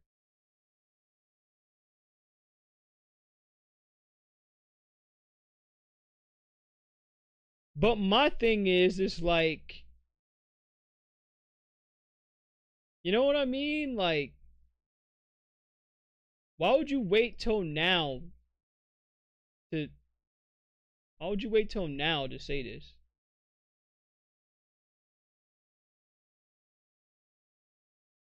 These fucking MLB games is terrible. Yeah, of course hush money was involved. It's almost always involved. Tyreek Hill's case, I swear to you, every time he gets in trouble, it's always a fucking hush money situation. But this is why it's like, I'm gonna be honest, this is not new, because it's like, first off, this is from 2020. Why would you wait till now to point this out right after he had the bad game? This is why, look, as much as I want to get on his case talking about Watson, you're not any better, because let's be real, we have seen women do this shit. And I know not every woman, I get it. Like, yo, if someone actually did pull this shit to you, honestly, I personally think you should tell them right away. But I see it like this. If you wait 4 fucking years to now bring this back up, and this is after the situation he had where he actually said in the press conference that his dad and his brother died. Like, you don't think there's something fucking weird going on? Like, you don't think, yo, she just out here trying to make his life worse? Now, don't get me wrong. He's a fucking scumbag. Don't get me wrong. But this ain't it either with what you're doing. We've seen women do this, where they will take advantage of any fucking weakness you have and put you out of commission and hold it against you to the ends of the earth. Now, this is not every woman. Thank God that isn't every woman. But we have some conniving ass bitches out here. They will take one small thing and spin it to a fucking mile. Now, this isn't to say this is small. This is far from small. But if you had pointed this out back then, like you should have, at least earlier in that time frame, like if this was like a year after the incident, okay, yeah, he's truly a scumbag. It's indefensible. But why would you wait 4 fucking years? This is why, like, I kind of can't really believe it as much as I want to. This is sad to say. Because if you look at the timing on how all this is being put out, it's too fucking close. Hell, a woman could falsely accuse a guy she never met of the forbidden R word and he takes the fall. Exactly. Literally, this happened to Nelson Aguilar. Like, I could tell y'all what happened to Nelson Aguilar real quick. When he was still in the Eagles, Nelson Aguilar was like accused of hitting a woman at like a stripper bar. When only to find out when, after further evidence, the woman was mad because she didn't tip him enough money. Woman was mad because he didn't tip her enough money. That's all this was.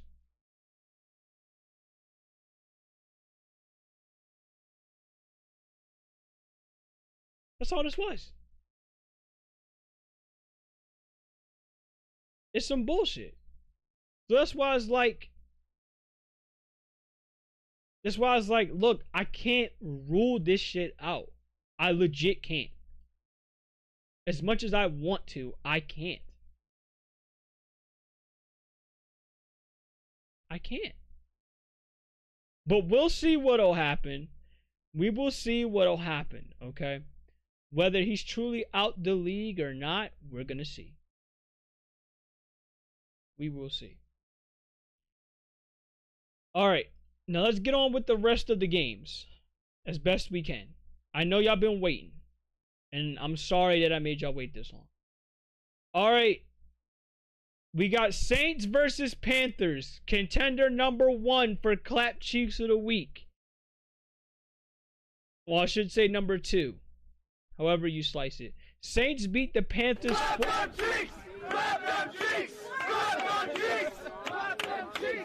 Contender number 2, I guess, because I should say contender number 1 is the Browns and Cowboys. But Saints put up a 40 burger, damn near almost 50 burger on the Panthers. 47-10. I don't think I need to talk about these fucking stats. Jesus fucking Christ. All I gotta say is this: for the Panthers, y'all are en route to getting the number 1 pick again. And I hope whoever you get, they better be good. And I mean very good. They better be extremely good to justify having this kind of L of a season already. And it's crazy how we're saying that and we're only in week 1. Yep, it's all because the Panthers wanted the crybaby quarterbacks to get in CJ Stroud. I mean, they got what they wanted. The crazy thing is, though, their head coach, Frank Wright, he wanted CJ Stroud. But this makes me ask the question, how would CJ Stroud be under this Panthers team? Would even he be able to save them? I don't know. Because this Panthers team has a lot of issues, and it's not just CJ Stroud. I'm sorry, it's not just not CJ Stroud. I'm tripping. It's not just Bryce Young. It's not just Bryce Young. If the GM wanted Stroud, they should have picked him. They should have gone leaps and bounds to go get him, but nope. So, it is what it is. It is what it is. I gotta tell you, I think we officially have our Clap Cheeks of the week. The Vikings completely destroy the Giants 28-6. The Giants didn't even score a touchdown this whole game. The Panthers owner, all I gotta say is this. Either get out of the way of football operations or you need to sell the team. Take your pick. But yeah, we have our clap them cheeks of the week. And it belongs to the Giants. So, by all means, guys, have at it. Spam that alert if y'all got to. Have fucking at it. The Giants only put up 6 points. Clap them cheeks! Clap them cheeks! Clap them cheeks! Clap them cheeks! I know you've been waiting for that, Fuyu. I don't blame you.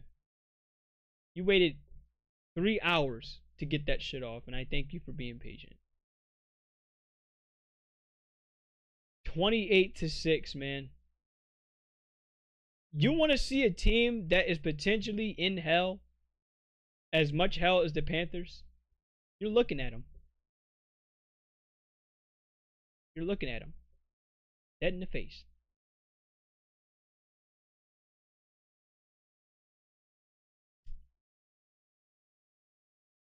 I feel for any player on the New York Giants, especially one in particular by the name of Malik Neighbors, who was drafted in the first round. I feel for him. I feel for him. He has to go through the hell that is being on the New York Giants. And by the way, at least they get a bit of a break because their next game is against the Washington Commanders, they're better, but they're not Vikings better. Giants got beaten like it was Randy Orton when he had the World Heavyweight title by Triple H. No.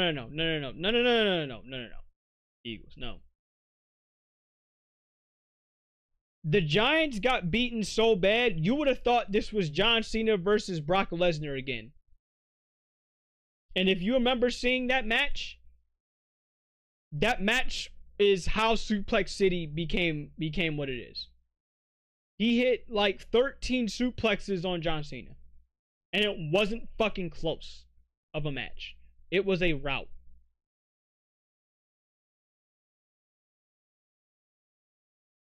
So,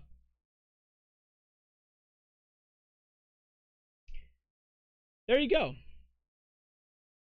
That sums up the Giants. Now, again, like I said, they're lucky. They get a break. They're going up against their rivals, who is not as good as the Vikings.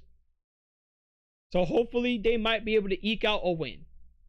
But if they don't start even... Look, I'll tell you what. If the Giants don't make the playoffs again, their head coach should be fired. I'm going to be honest. Organizational wise, like, looking at this legit, you should be fired. GMs should probably be fired. Because the way how I see it, and I want y'all to think of it like this, we just covered him earlier. Saquon Barkley has scored more touchdowns so far this season than the New York Giants. He has 3 touchdowns, and the Giants would love to take one of them. The guy they just let go in the offseason has scored more touchdowns than them as a team.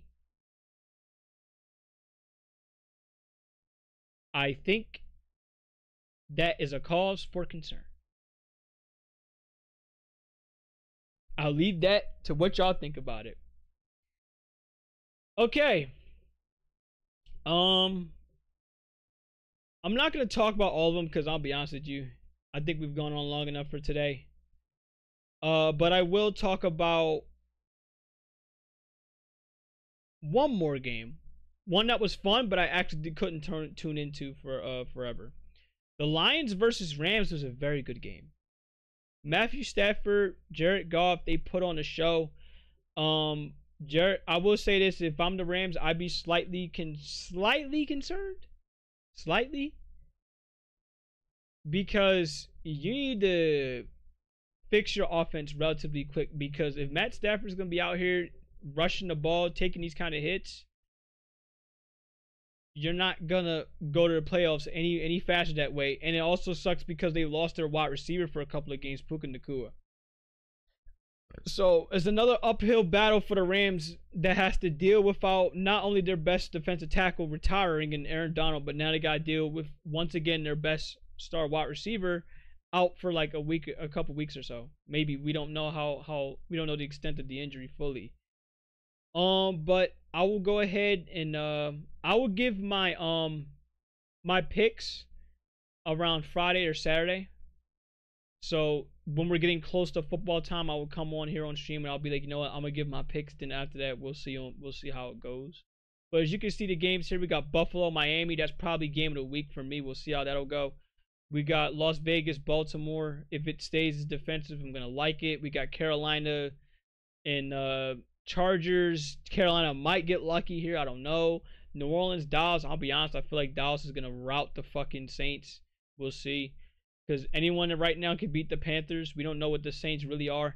We got Tampa Bay versus Detroit. I really think Detroit's going to take it, but Tampa Bay's not going to make it easy. Indianapolis, Green Bay. Good game. We'll see. It would be a good game if Jordan Love is in there, but since he's not, it looks more like it's leaning towards Indy. Cleveland, Jacksonville. I'm sure nobody gives a fuck. San Francisco, Minnesota. We already know what's about to happen. Seattle, New England. Honestly, after what New England just did, I don't know. That's actually a 50-50. We don't know.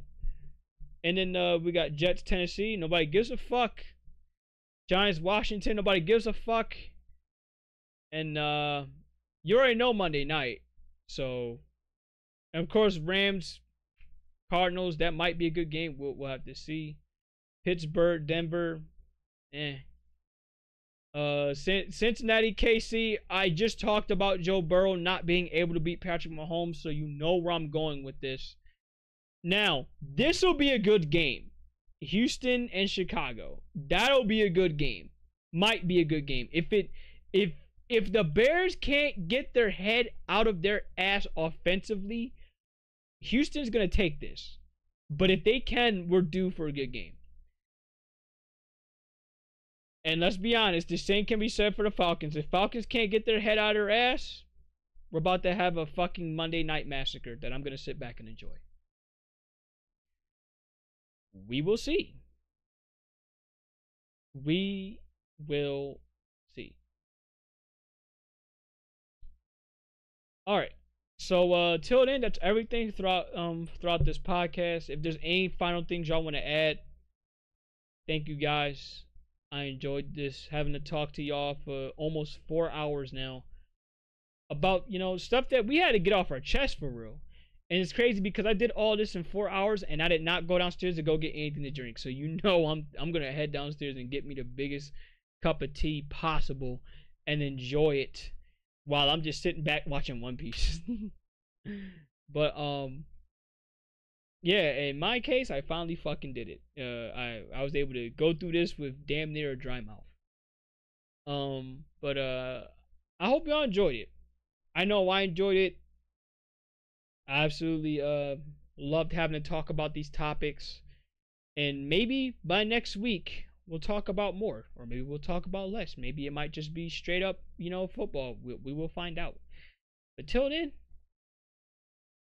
that's the Lightning Round podcast. If you got anything final to say, now's the time.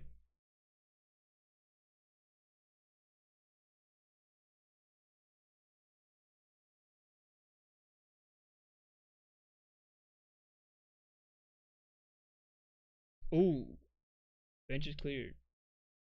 Ooh, that is actually not too good. All right, well, that's everything, since that's all everyone got. So y'all know my schedule throughout the rest of the week, 5:30 p.m. We coming back with some more One Piece. Also, we got some Manhunt stories. Thursday movie night this time around. I think it's gonna be movie night this time around. I know Omega picked out a movie suggestion, but if you guys got any of them, feel free to have at it. I can't wait to do another movie night with y'all. It'd be fun. Of course, Friday Yakuza. It might be 5:30. I might keep it at 5:30, or I might do 8 o'clock. It all depends on the mood. Saturday, Sunday, y'all already know how it go. And that's it. That's everything throughout the week.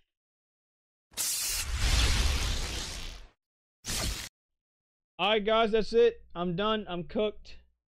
My mouth is dry. I'm gonna go downstairs and get me something to drink. I'm done. Till then, I will see you tomorrow.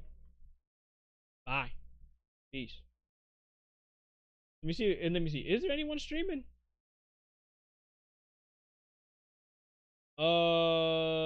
There's Flash. If y'all want to see Flash, he's playing some Nexamon. Other than that, I'm done. Well, if y'all do, y'all can go on the Discord. Y'all can just go check them out. Till then, I'm done. Bye.